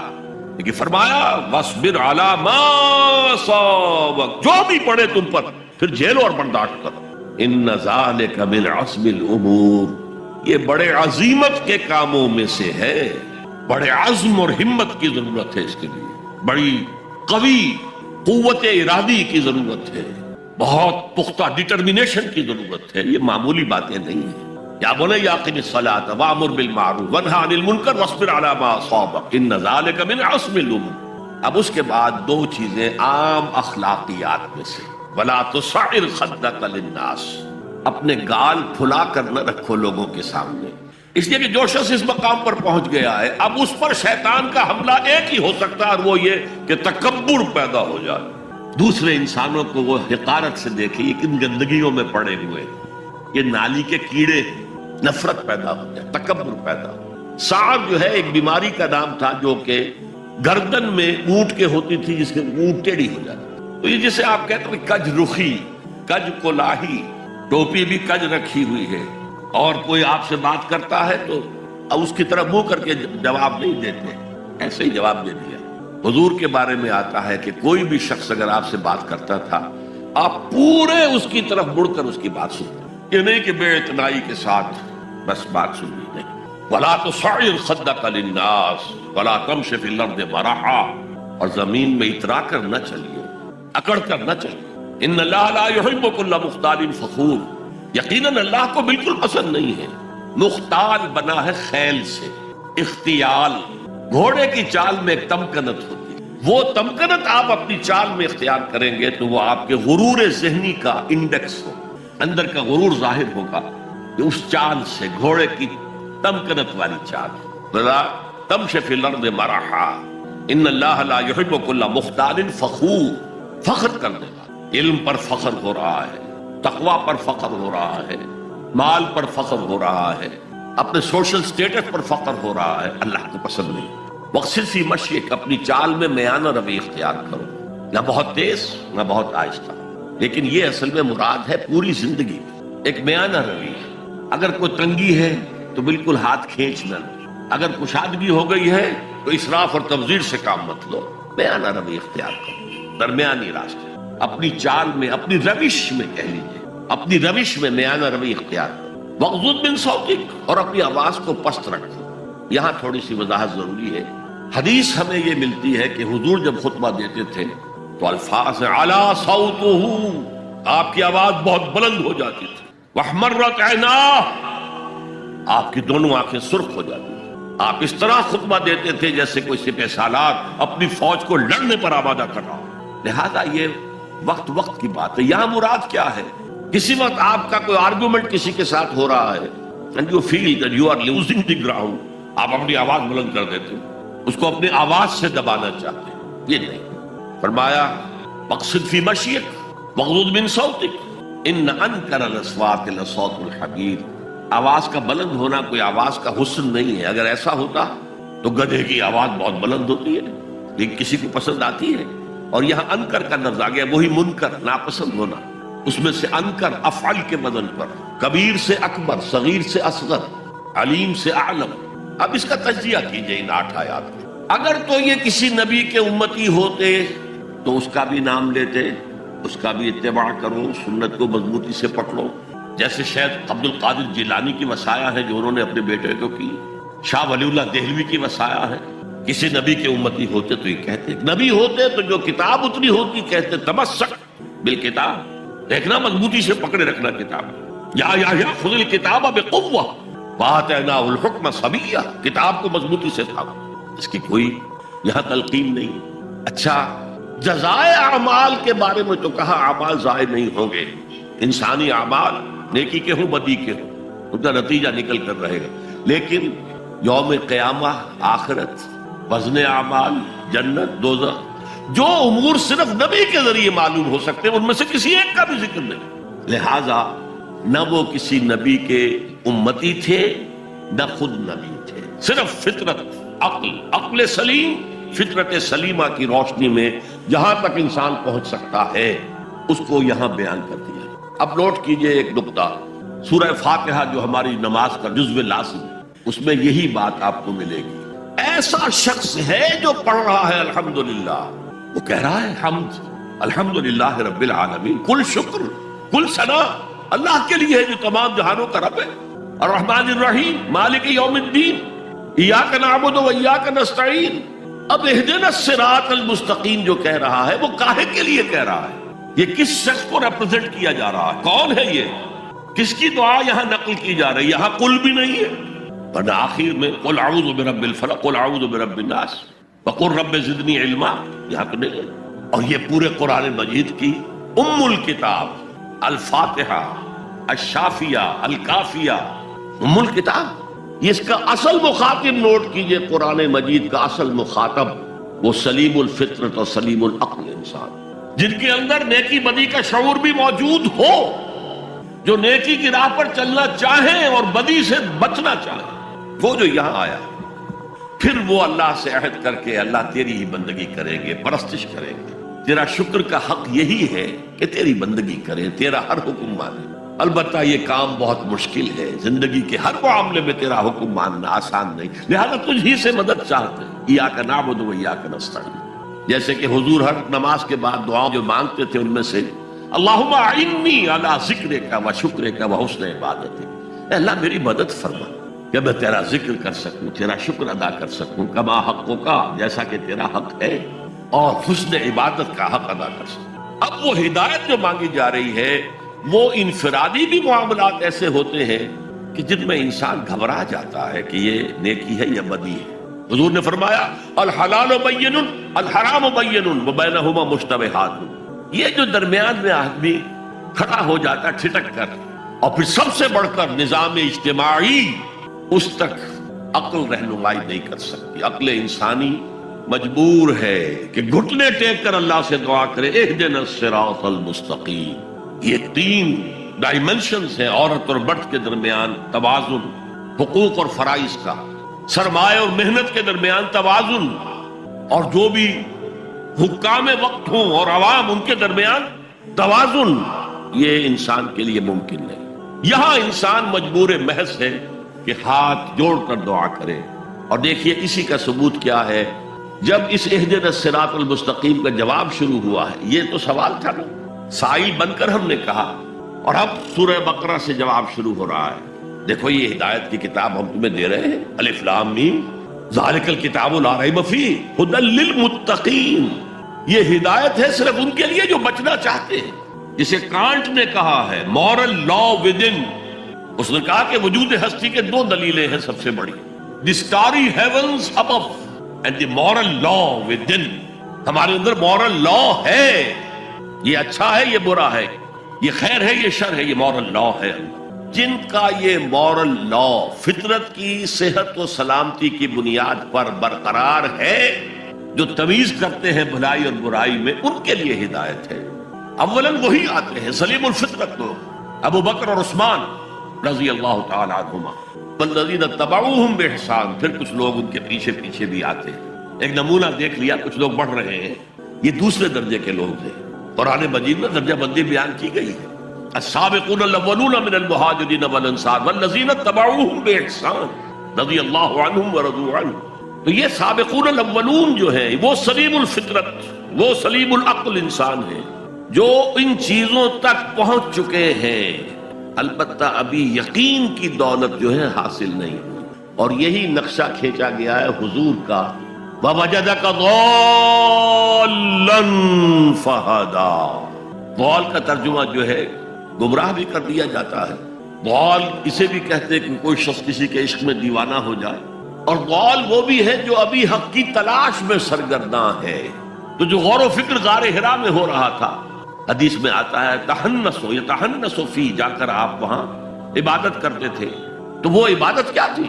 کان صفت تعبدہ فی غار حرا تفکر والاعتبار، غار حرا میں آپ کی عبادت کی صفت کیا تھی؟ غور و فکر کہ کائنات کیا ہے۔ وہی جو سے فلسفی، جن کوسچن سے فلسفی گریپل کر رہا ہوتا ہے، دو دو ہاتھ کر رہا ہوتا ہے، وہی حضور اس سارے فکر کے مراحل سے گزرے اور قریب پہنچ گئے ہیں، تو دروازے پر دستک دی ہے، دروازہ کھلا ہے۔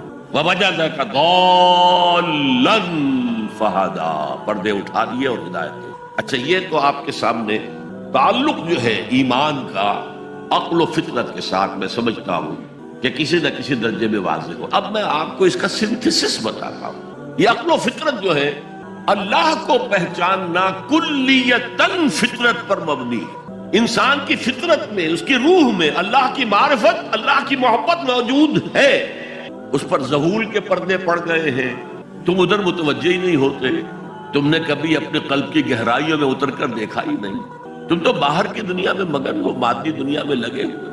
کچھ تو بقول شاہ ولی اللہ وہ حیوانیت کی سطح پر آ جاتے ہیں بیچارے، صبح سے شام تک کی کمر توڑ دینے والی محنت کے بعد بھی ان کی بنیادی ضرورتیں زندگی کی پوری نہیں ہوتی۔ وہ کیا کسی سے لو لگائیں گے، کیا خدا کو یاد کریں گے؟ کاد الفقر ان یکون کفرا، یہ فقر اور احتیاج اور مفلسی تو انسان کو کفر تک پہنچا دیتے۔ حضور کی حدیث، تو تم ادھر متوجہ ہو، ہماری طرف متوجہ نہیں ہوتے۔ حضرت ابراہیم کا قول کیا تھا؟ انی وجہت وجہی للذی فطر السماوات والارض حنیفا وما انا من المشرکین. اور یہ نماز کا افتتاح بھی ہے. انی وجہت وجہی، میں نے اپنا رخ سیدھا کر لیا ہے اللہ کی طرف، حنیف یکسو ہو کر، دائیں بائیں کوئی میری توجہ نہیں جا رہی. یہ ہے در حقیقت اس عبادت کا تقاضا جو کہ شکر کا لازمی نتیجہ. اب اس کا سنتھیسس دیکھیے. میں نے کہا کہ سب سے پہلے ایمان باللہ وہ کلیتاً فطرت پر ہے. اسی لیے کانٹ نے یہ ثابت کیا، ایک کریٹیک آف پیور ریزن اس کی کتاب، جس نے ہنگامہ پیدا کر دیا تھا پورے یورپ میں.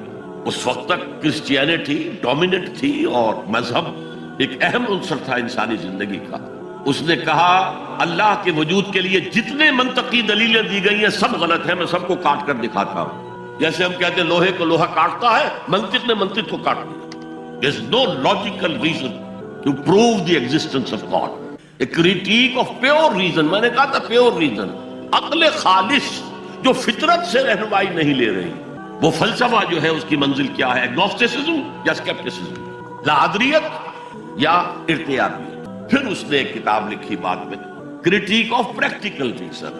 اس نے کہا کہ عملی طور پر انسان اخلاق حسنہ اختیار کر ہی نہیں سکتا جب تک کہ خدا کو نہ مانے. یہ نیسیسٹی ہے انسان کو کہ مانے. علامہ اقبال نے اس کو تسلیم کیا ہے کانٹ کے اس دعوے میں. وہ ان کی کتاب ہے reconstruction of religious thought in Islam, کہ کوئی منطقی دلیل خدا کے وجود کو ثابت نہیں کر سکتی. متکلمین نے کوششیں کی ہے لیکن دلیل کو کاٹ دیتی ہے، منطق کا توڑ کر دیتی ہے. وہ صرف قرآن نے لفظ آیت استعمال کیا جو میں نے بیان کیا تھا. اس کائنات میں ہر شے اللہ کی نشانی ہے. جیسے آپ کو اپنے کسی دوست کی دی ہوئی کوئی شے دیکھتے ہی دوست یاد آ جاتا ہے، ایسے ہی آفاق و انفس میں اللہ کی نشانیاں ہیں. تمہارے اندر بھی اللہ کی نشانیاں ہیں. ذرا توجہ تو کرو، آفاق کو دیکھو، کھول آنکھ، فلک دیکھ، زمین دیکھ، فضا دیکھ. افلا ينظرون الى الابل كيف خلقت والى السماء كيف رفعت والى الجبال كيف نصبت والى الارض كيف سطحت فذکر انما انت مذکر. کیا یہ دیکھتے نہیں، غور نہیں کرتے اونٹ کو کیسے پیدا کیا گیا، کتنا اپنے ماحول کے ساتھ مناسبت رکھتا ہے. 7 دن نہ کچھ کھانے کو ملے نہ پینے کو ملے، اسے کوئی پرواہ نہیں. اس صحرا لقدر صحرا کا جہاز، وہ دیکھتے نہیں آسمان کیسے بلند کر دیا گیا، دیکھتے نہیں پہاڑ کیسے گاڑ دیے گئے، دیکھتے نہیں زمین کیسے پھیلا دی گئی. اے نبی آپ یاد دہانی کرائیے، یہ نشانیوں کی طرف متوجہ کر دیجئے. آپ سوائے یاد دہانی کرانے والے کے اور کچھ نہیں ہے. آپ کے ہاتھ میں اختیار نہیں ہے کہ آپ اللہ کو منوا لیں. یہ تو تمہارے اندر سے فطرت سے ابھر کر گواہی آئے. اب دیکھیے اس کے لیے آیت، جسے میں یہ قرآن مجید کی طویل آیات میں سے جیسے آیت البر ہم نے پڑھی تھی، ان فی خلق السماوات والارض واختلاف اللیل والنہار والفلک التي تجری فی البحر بما ينفع الناس وما انزل اللہ من السماء من ماء فاحیا به الارض من بعد موتها وبث فيها من كل دابة وتصریف الرياح والسحاب المسخر بین السماء والارض لآیات لقوم یعقلون. یقیناً آسمان اور زمین کی تخلیق میں، رات اور دن کے الٹ پھیر میں، اس کشتی یا جہاز میں کہ جو ایسا سامان لے کر چل رہی ہوتی ہے جو لوگوں کو نفع پہنچاتی ہے، اور وہ جو اللہ نے آسمان میں سے پانی اتارا اور اس سے زمین کو اس کی موت کے بعد زندہ کر دیا اور زمین میں پھیلا دیے ہر طرح کے جاندار، اور یہ ہواؤں کا چلنا اور یہ بادل جو مسخر ہے زمین و آسمان کے مابین، ان میں سے ہر ایک نشانی ہے، پہچانو. کیا مطلب؟ تم نے کسی مصور کی تصویر دیکھی، تعریف تصویر کی کرتے ہو یا مصور کی کرتے ہو؟ مصور کا کمال ہے، تصویر میں کیا ہے؟ ہاں وہ اپنے منہ سے بول رہی ہے، اپنی زبان حال سے اپنے بنانے اپنے مصور کی تعریف کر رہی ہے. تو کائنات کا ذرہ ذرہ اللہ تعالیٰ کی نشانیوں پر. شیخ سعدی نے کہا، بڑا پیارا شعر ہے، برگ درختان سبز در نظر ہوشیار ہر ورق دفترست از معرفت کردگار. یہ جو سبز درختوں کے پتے ہیں، ایک نگاہ ہوشیار جو کہ ان کی حقیقت کو پہچان سکے، اس کے نزدیک ہر پتا معرفت کردگار کا ایک بہت بڑا دفتر. اور آج ہمیں معلوم ہے ہر پتا ایک فیکٹری ہے، فوٹو سنتھسس کا عمل اس میں ہو رہا ہے، سورج کی انرجی کو جذب کیا جا رہا ہے، برگ درختان سبز در نظر ہوشیار، ہر ورق دفترست از معرفت کردگار. وہ جو آیت میں نے آپ کو سنائی اسے میں نے نام دیا ہے آیت الآیات. اتنی آفاقی آیات کسی اور آیت میں جمع نہیں کی گئی جتنا بڑا گلدستہ ہے. ان فی خلق السماوات والارض واختلاف اللیل والنہار والفلک التي تجری فی البحر بما ينفع الناس وما انزل الله من السماء من ماء فاحیا به الارض بعد موتها وبث فيها من كل دابة وتصريف الرياح والسحاب المسخر بين السماء والارض لآیات لقوم یعقلون. دوسری طرف تمہارے اندر بھی ہے سنوریہم آیاتنا فی الآفاق وفی انفسہم. بے دل نے خوب کہا تھا، یہ چوٹی کے شعراء میں سے رہے ہندوستان کے، یہاں تک کہ غالب کو کہنا پڑا کہ طرز بے دل میں ریختہ لکھنا اسد اللہ خان قیامت ہے. آسان نہیں ہے طرز بے دل میں اردو میں شاعری کرنا. وہ فارسی کے شاعر تھے. ستمست گر حوست کشد کے بسیر سر و سمندرا تجھے غنچہ کم نہ دمیدئی در دل کشا بچمن درا. کتنے ستم کی بات ہے. تمہاری خواہش آمادہ کرتی ہے کہ چلو چمن میں دیکھو، پھولوں کی بہار دیکھو، درختوں کی بہار دیکھو، گھاس کے اوپر چہل قدمی کرو. ارے تم خود ایک پھول سے زیادہ کھلے ہوئے ہو. کبھی اپنے دل کا دروازہ کھول کر اس میں داخل ہو کر اپنے حسن معنوی کا مشاہدہ کرو. ستمست گر حوست کشد کہ بے سیر سر و سمندرا تجھے غنچہ کم نہ دمیدئی. دمکتا ہوا غنچہ ہو تم خود در دل کشا بچمندرا. آیات الہیہ اندر بھی. اچھا، ان آیات کے ذریعے سے اللہ کی پہچان ہو گئی، اللہ یاد آ گیا. تھا اندر موجود، اللہ کی علم اور معرفت موجود تھی، پردے آ گئے تھے، ظہور تھا. یا جیسے ایک جگہ کہا گیا کلا بل رانا علی قلوبہم، ان کے دلوں کے اوپر جو بھی بدکاریاں وہ کرتے رہے ہیں اس سے زنگ لگ گیا، حجابات آ گئے. شیخ علی حجویری رحمت اللہ علیہ، جنہیں داتا گنج بخش کہا جاتا ہے، اگرچہ یہ لفظ نہیں کہنا چاہیے، انہوں نے کتاب کا نام کیا رکھا؟ کشف المحجوب. جو پردے میں آیا ہوا ہے، اوٹ میں آیا ہوا ہے، اسے کھولنا. تم اوٹ میں ہو، تمہارے اندر موجود ہے اللہ کی معرفت. البتہ اس کا ایک نتیجہ یہ نکلنا چاہیے اب تمہارے لیے محبوب ترین ہستی اللہ ہو جائے. چنانچہ اس کی اگلی آیت جو ہے اس پورے تصور کو وَمِنَ النَّاسِ مَن يَتَّخِذُ مِن دُونِ اللَّهِ أَندَادًا يُحِبُّونَهُمْ كَحُبِّ اللَّهِ. لوگوں میں وہ بھی ہیں جو اللہ کے سوا کوئی مد مقابل گھڑ لیتے ہیں، پکڑ لیتے ہیں اور ان سے وہ محبت کرنے لگتے ہیں جو اللہ سے کرنی چاہیے. اپنے نفسی کو معبود بنایا ہوا، دولت کو معبود بنایا ہوا، دولت پرست، زر پرست، نفس پرست. وطن کو معبود بنا لیا ہے، وطن پرست. قوم کو معبود بنا لیا ہے، قوم پرست. بہت چھلانگ لگائی تو انسان پرست یا انسان دوست، ہیومنزم، اور اس کو پوج رہے ہیں، اس کے لیے بھاگ دوڑ کر رہے ہیں. وَمِنَ النَّاسِ مَن يَتَّخِذُ مِن دُونِ اللَّهِ أَندَادًا يُحِبُّونَهُمْ كَحُبِّ اللَّهِ وَالَّذِينَ آمَنُوا أَشَدُّ حُبًّا لِلَّهِ. جو اللہ کو مان لیتے ہیں اور پہچان لیتے ہیں ان کی شدید ترین محبت اللہ کے ساتھ. یہ پہلا ہے ایمانیات کے ضمن میں. فطرت کی بنیاد پر اللہ کا پہچاننا، عقل کی بنیاد پر پہچاننا. وہ ہر شے پر قادر ہے، ہر شے کا جاننے والا ہے، اس کی حکمت کامل ہے. اس کائنات کو دیکھو اور پہچانو. اس کی قوت میں کہیں کوئی کمی نظر آتی ہے؟ اس کی حکمت میں کوئی کمی نظر آتی ہے؟ کوئی شے تم کر سکتے ہو پوائنٹ آؤٹ کہ یہ کام یوں نہ ہوتا، یوں ہوتا تو بہتر ہوتا؟ یہ عقل پھر پہچانتی ہے. لیکن اس کی ایگزسٹنس کے لیے یہ صرف ہماری اندرونی شہادت. اب آگے چلیے، اس سے اگلا قدم ہے ایمان بالآخرہ. عجیب بات ہے یہ کہ یہ جو میں نے آیت الآیات آپ کو سنائی، یہ سورہ بقرہ کے 20ویں رکوع کی پہلی آیت ہے. دوسری آیت وہ ہے وَمِنَ النَّاسِ مَن يَتَّخِذُ مِن دُونِ اللَّهِ أَندَادًا يُحِبُّونَهُمْ كَحُبِّ اللَّهِ وَالَّذِينَ آمَنُوا أَشَدُّ حُبًّا لِلَّهِ. سورہ آل عمران سورہ بقرہ کا جوڑا ہے، اس کے بھی 20ویں رکوع کی آیت یہی ہے، لیکن مختصر. طویل تو آ چکی ہے بات وہاں، اب یہاں وہ مختصر. إِنَّ فِي خَلْقِ السَّمَاوَاتِ وَالْأَرْضِ وَاخْتِلَافِ اللَّيْلِ وَالنَّهَارِ لَآيَاتٍ لِأُولِي الْأَلْبَابِ. یقیناً آسمان اور زمین کی تخلیق میں اور رات اور دن کے الٹ پھیر میں نشانیاں ہیں اولو الالباب، عقل مندوں کے لیے. لب کہتے ہیں کسی چیز کا اصل مغز، لب لباب. ہماری پوری گفتگو کا لب لباب یہ ہے. تو انسان کے لیے عقل سب سے بڑی شے ہے. ہمارے حیوانی وجود کی سب سے اونچی شے کیا ہے؟ عقل. تو وہاں کہا تھا لآیات لقوم یعقلون، یہاں کہا لآیات لأولی الالباب، they are equal. القرآن یفسر بعضہ بعضا. اگلی آیت دیکھیے، اگلا قدم، اللہ کو پہچاننے کے بعد اس کو یاد رکھو، مستحضر رکھو، اور حقیقت زندگی، حقیقت انسان، اس کی الجھی ہوئی ڈور کو سلجھانے کی کوشش کرو، مزید تفکر کرو، غور کرو آسمانوں اور زمین کی تخلیق. الذین یذکرون اللہ قیاما وقعودا وعلی جنوبہم ویتفکرون فی خلق السماوات والارض ربنا ما خلقت ھذا باطلا. یہ عقل ہے. وہ لوگ جو اللہ کو یاد رکھتے ہیں، بیٹھے ہوئے بھی، کھڑے ہوئے بھی، لیٹے ہوئے بھی، ہر حال. اسی کو کہتے ہیں ذکر کثیر. واذکروا اللہ کثیرا لعلکم تفلحون.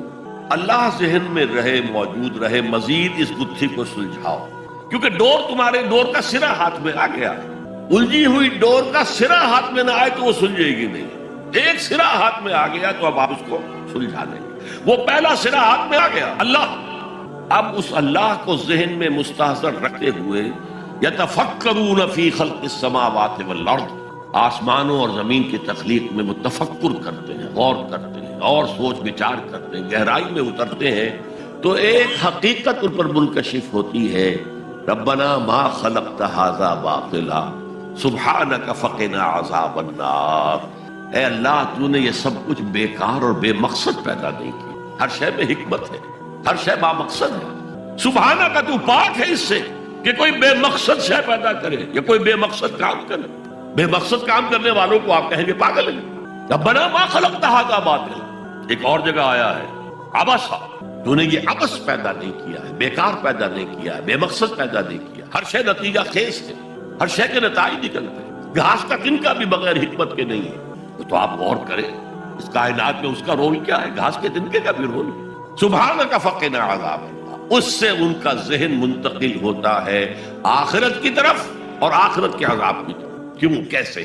اب یہاں فطرت اور عقل کا پھر امتزاج آپ دیکھیں. عقل نے فیصلہ کیا یہاں کوئی شے بے مقصد نہیں، نتیجہ خیز. فطرت کہتی ہے نیکی نیکی ہے، بدی بدی ہے، اور ہونا تو یہ چاہیے کہ نیکی کا صلہ نیک ملے، اچھا ملے، بدی کا صلہ برا ملے. عقل کہتی ہے. لیکن دنیا میں ہم دیکھتے ہیں کہ نیکوکار حلال کھانے والے بمشکل سوکھی روٹی کھا سکتے ہیں. استثناءات ہیں، لیکن عام معاملہ تو یہی. حرام خور، دھوکہ دینے والے، سودی کاروبار کرنے والے، ہیروئن کا کاروبار کرنے والے، منشیات کا کاروبار کرنے والے، انسان کے صفری جنسی جذبات کو بھڑکا کر آمدنی حاصل کرنے والے وہ عیش کر رہے ہیں. تو اصول تو یہ ہے کہ گندم از گندم پہ رویت جو سے جو. گندم سے گندم اگنی چاہیے، جو سے جو اگنا چاہیے. یہ کیا ہو رہا ہے یہاں؟ نیکوکاروں کو کیا ملا؟ نسل انسانی کا سب سے بڑا نیک انسان محمد صلی اللہ علیہ وسلم. اور کئی وقت کے فاقے آتے تھے. ان کی نیکی کا کوئی صلہ دیا جا سکتا ہے دنیا میں سوائے اس کے کہ ان پر درود پڑھیں. اللہم صلی علی عبدک و نبیک و رسولک و خلیلک محمد و بارک وسلم. درود پڑھیں. اور بدترین انسانوں کو آپ کیا سزا دے سکتے ہیں؟ ہٹلر نے اگر خودکشی نہ کی ہوتی تو آپ اگر فورسپ سے لے کر اس کا ایک ایک رواں نکالتے اور اس کے مسلز کا بھی ایک ایک جو ہے علیحدہ کر دیتے تو کیا اس کے جرائم کی سزا ہو جاتی؟ کروڑوں انسان قتل ہوئے، لاکھوں نہیں. پورا یورپ برباد ہوا ہے، تباہ ہوا. خود اس کا ملک جو ہے وہ سب سے زیادہ تباہی کا جو ہے وہ نشانہ بنا. تو دنیا میں ہم نے جزا و سزا کا کچھ نظام قائم کیا ہے، لیکن یہاں نہ جزا اتنی دی جا سکتی ہے جتنا کہ کوئی شخص مستحق ہے. اس نے پوری زندگی اسی میں لگائی کہ خیر کا پرچار کیا اور بدی سے روکا لوگوں. یہی اپنا وقت، صلاحیت وہ پیسہ کمانے میں خرچ کر سکتا تھا، اس نے لگا دیا اپنے آپ. کون اسے صلہ دے گا یہاں؟ اور کیا صلہ ہوگا اس کو؟ اور جن لوگوں نے لوگوں کو گمراہ کیا، شیطان کے چیلے بن گئے، ہزاروں لاکھوں انسانوں کو گمراہی کی طرف دھکیل دیا، ان کو یہاں کیا سزا دی جا سکتی؟ لہذا ثابت ہوا یہ دنیا نامکمل ہے. ایک دنیا، ایک عالم اور ہونا چاہیے، اور وہ ابدی ہونا چاہیے تاکہ پوری بھرپور سزا ملے اور پورا بھرپور اجر دیا جا سکے. یہ ہے منطق اور عقل کا تقاضا. خیر و شر یہ فطرت ہے. فطرت خیر ہے، شر. آج کل کی دنیا میں تو کہہ دیا جاتا ہے nothing is good or bad, only thinking makes it so. نہیں، نیکی نیکی ہے، بدی بدی ہے، اور انسان فطری طور پر جانتا ہے کہ یہ نیکی ہے، یہ بدی ہے۔ یہ مورل لا ہے، میں نے کانٹ کا حوالہ دیا، دی مورل لا ود ان، ہمارے اندر ہے۔ اس کا تقاضا یہ ہے کہ نیکوکاروں کو ان کی نیکی کی جزا ملے، بدکاروں کو ان کی بدی کی سزا ملے۔ وہ یہاں پورا نہیں ہوتا۔ اول تو مجرم پکڑے ہی نہیں جاتے، پھر رشوتوں کے دھندے ہیں چھوٹ جاتے ہیں، ججوں کو خرید لیا جا سکتا ہے، بڑا جو ماہر وکیل ہے وہ جتنے گواہ کھڑے ہیں اس مجرم کے خلاف ان سب کو کاٹ دیتا ہے جرح کر کے۔ فرض کیجئے یہ سارے مرحلے طے کر لیے۔ میں نے مثال دی تھی، ایک بوڑھا آدمی ہے جس نے جوان کو قتل کر دیا۔ آج کل کیا ہوتا ہے کہ انگلی کی حرکت ہی ہے نا، پسٹل سے شوٹ کر دی۔ اب آپ نے فرض کیجئے سارے مراحل طے کر کے اسے پھانسی کی سزا دے دی، تو کیا سزا بنی اس کی؟ وہ زندگی گزار چکا، کھا پی چکا، اپنے بچوں کو پال پوس چکا، وہ بچے اپنی اپنی جگہ پر ہیں، اس کی بیوی بھی یا بوڑھی ہے یا مر چکی ہے، اور اس نوجوان کا جوان بیوی جو ہے وہ بیوہ ہوئی ہے، چھوٹے چھوٹے بچے یتیم، اور یہ بچے اب باپ کی شفقت اور باپ کی نگرانی سے سر پر سایہ نہیں رہا ہے باپ کا، اور ان کے آوارہ ہونے کا امکان بہت شدید ہے۔ وہ آوارہ ہوں گے تو کہاں کہاں تک ان کی آوارگی معاشرے کے اندر گندگی پھیلائے گی۔ انسان کے اعمال ایک وہ ہیں جو وہ اپنی زندگی میں آگے بھیجتا ہے۔ میرے اور آپ کے اعمال جمع ہو رہے ہیں، کریڈٹ اور ڈیبٹ ہو رہا ہے، وہاں حساب کتاب ہو رہا ہے۔ ایک وہ اعمال کے اثرات ہیں جو پیچھے چھوڑ کر جاتے ہیں، بما قدم واخر، وہ جو پیچھے اثرات ہیں۔ آج جو کوئی نماز پڑھ رہا ہے وہ حضور کے طفیل ہی پڑھ رہا ہے، جو روزہ رکھ رہا ہے وہ حضور کے طفیل روزہ رکھ رہا ہے، حضور ہی نے سکھایا تھا۔ اسی لیے کہتے ہیں اللہم صلی علی محمد بعدد من صلی وصام، بارک علی محمد بعدد من قام، سجدہ وقام کہہ لیجئے، رکع وقام کہہ لیجئے۔ اے اللہ محمد پر درود بھیج ان سب کی تعداد کے حساب سے جو نماز پڑھ رہے ہیں، روزہ رکھ رہے ہیں، اس لیے کہ وہ محنتیں مشقتیں 23 برس کی تھیں جن کا یہ نتیجہ نکل رہا ہے۔ تو یہ ہے ایمان باللہ سے ایمان بالآخرت تک فطرت اور عقل کی رہنمائی۔ الذین یذکرون اللہ قیاما وقعودا وعلی جنوبہم ویتفکرون فی خلق السماوات والارض ربنا ما خلقت ھذا باطلا سبحانک فقنا عذاب النار ربنا انک من تدخل النار فقد اخزیتہ وما للظالمین من انصار۔ اے اللہ جن کو بھی تو جہنم میں داخل کر دے گا ان کو تو رسوا کر دے گا، وہ رسوا ہو جائے، اور ایسے ظالموں کا کوئی مددگار نہیں ہوگا، کوئی تیرے فیصلے کو بدلنے والا نہیں ہوگا، کوئی تیری احتساب کے راستے میں حائل ہونے والا نہیں ہوگا، کوئی تیرے محاسبے کے رخ کو موڑنے والا نہیں ہوگا، کوئی مددگار نہیں۔ اب غور کیجئے، جو شخص یہاں پہنچ گیا ہے عقل اور فطرت کی رہنمائی میں، اس کے کان میں آواز آئی کہ وہ اللہ کا بندہ ہے جو کہہ رہا ہے ایمان لاؤ اپنے رب پر، والہانہ رجوع کرے گا کہ نہیں؟ دیکھنا تقریر کی لذت کہ جو اس نے کہا میں نے یہ جانا کہ یہی میرے دل میں تھا۔ اگلی آیت کیا ہے؟ ربنا اننا سمعنا منادیا ینادی للایمان، پروردگار ہم نے ایک منادی کرنے والے کی ندا سنی، وہ ایمان کی ندا لگا رہا تھا، ایمان کی صدا بلند کر رہا تھا۔ ان آمنوا بربکم، اپنے رب پر ایمان لاؤ، فآمنا۔ یہاں میں تھوڑا سا آپ کو بتا دوں کہ ایمان کے لفظی معنی کیا ہے اور ایمان کے اصطلاحی معنی کیا ہے۔ ایمان بنا ہے امن سے، امن یا امنو، اس کے معنی خود امن میں ہونا، آمنن یہ اس کا اسم فاعل ہے جو امن میں ہے، آمن یومنو یہ فعل متعدی ہے، کسی کو امن دینا، اور اس کا اسم فاعل ہے مؤمن، امن دینے والا، اور اللہ کا نام ہے المومن، وہ امن دینے والا ہے، دی پیس گیور، شانتی دینے والا، اطمینان دینے والا۔ اچھا، جیسے انگریزی میں ہے ورب کے بعد پروپوزیشن سے مفہوم بدلتا ہے، عربی میں بھی ہے، لیکن انگریزی اور عربی میں فرق یہ ہے کہ وہاں مفہوم اتنی دور چلا جاتا ہے کہ اس کا اصل روٹ سے کوئی تعلق نہیں رہتا۔ یہاں یہ نہیں ہے، یہاں درخت کی برانچنگ ہو جائے گی، شاخیں ہوں گی، لیکن جڑ سے جو اصل سے حرفی روٹ ہے، جو مادہ ہے امن، اس سے تعلق منقطع نہیں ہوگا۔ انگریزی میں ٹو گیو کے معنی کچھ اور ہے، ٹو گیو اپ کوئی تعلق ہے گیو اپ اور گیو میں، ٹو گیو ان کوئی تعلق ہے گیو میں اور گیو ان میں، مفہوم بدل گیا کہ نہیں؟ تو گیو اپ کسی چیز کو دے دینا، چھوڑ دینا، دفع کرنا، کوئی جد و جہد تھی ترک کرنا، give up, give up, give in کسی کے سامنے سر جھکا دینا، اطاعت قبول کرنا۔ عربی میں ایمان کے ساتھ اگر بے لگ جائے، با عربی میں اسے با کہیں گے، یا لام لگ جائے تو اس کے معنی ہے کسی کی تصدیق کرنا۔ آمنا بہی، اس نے اس کی تصدیق کی، یہ گہری تصدیق ہوتی ہے وثوق کے ساتھ۔ آمنا لہو، اس کی تصدیق کی لیکن یہ سرسری تصدیق ہوتی ہے، لام کے ساتھ سرسری اور بے کے ساتھ بڑے گہرے یقین اور وثوق کے ساتھ تصدیق۔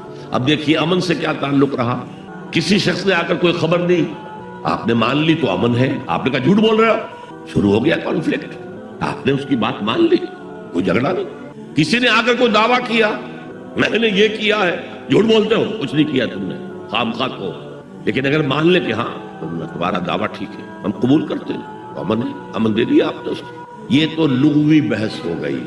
امن کا مادہ امن، امنہ یا منو ثلاثی مجرد میں امن میں ہونا، آمن اس سے اس میں فاعل، آمن یومنو ایمانن باب فعال، کسی کو امن دینا اس میں فاعل، مومن، المومن اللہ کا نام۔ ایمان کے ساتھ با یا لام لگ گیا تو تصدیق، با کے ساتھ ہے تو گہری تصدیق، وثوق کے ساتھ تصدیق، اور لام کے ساتھ ہے تو سرسری سی تصدیق۔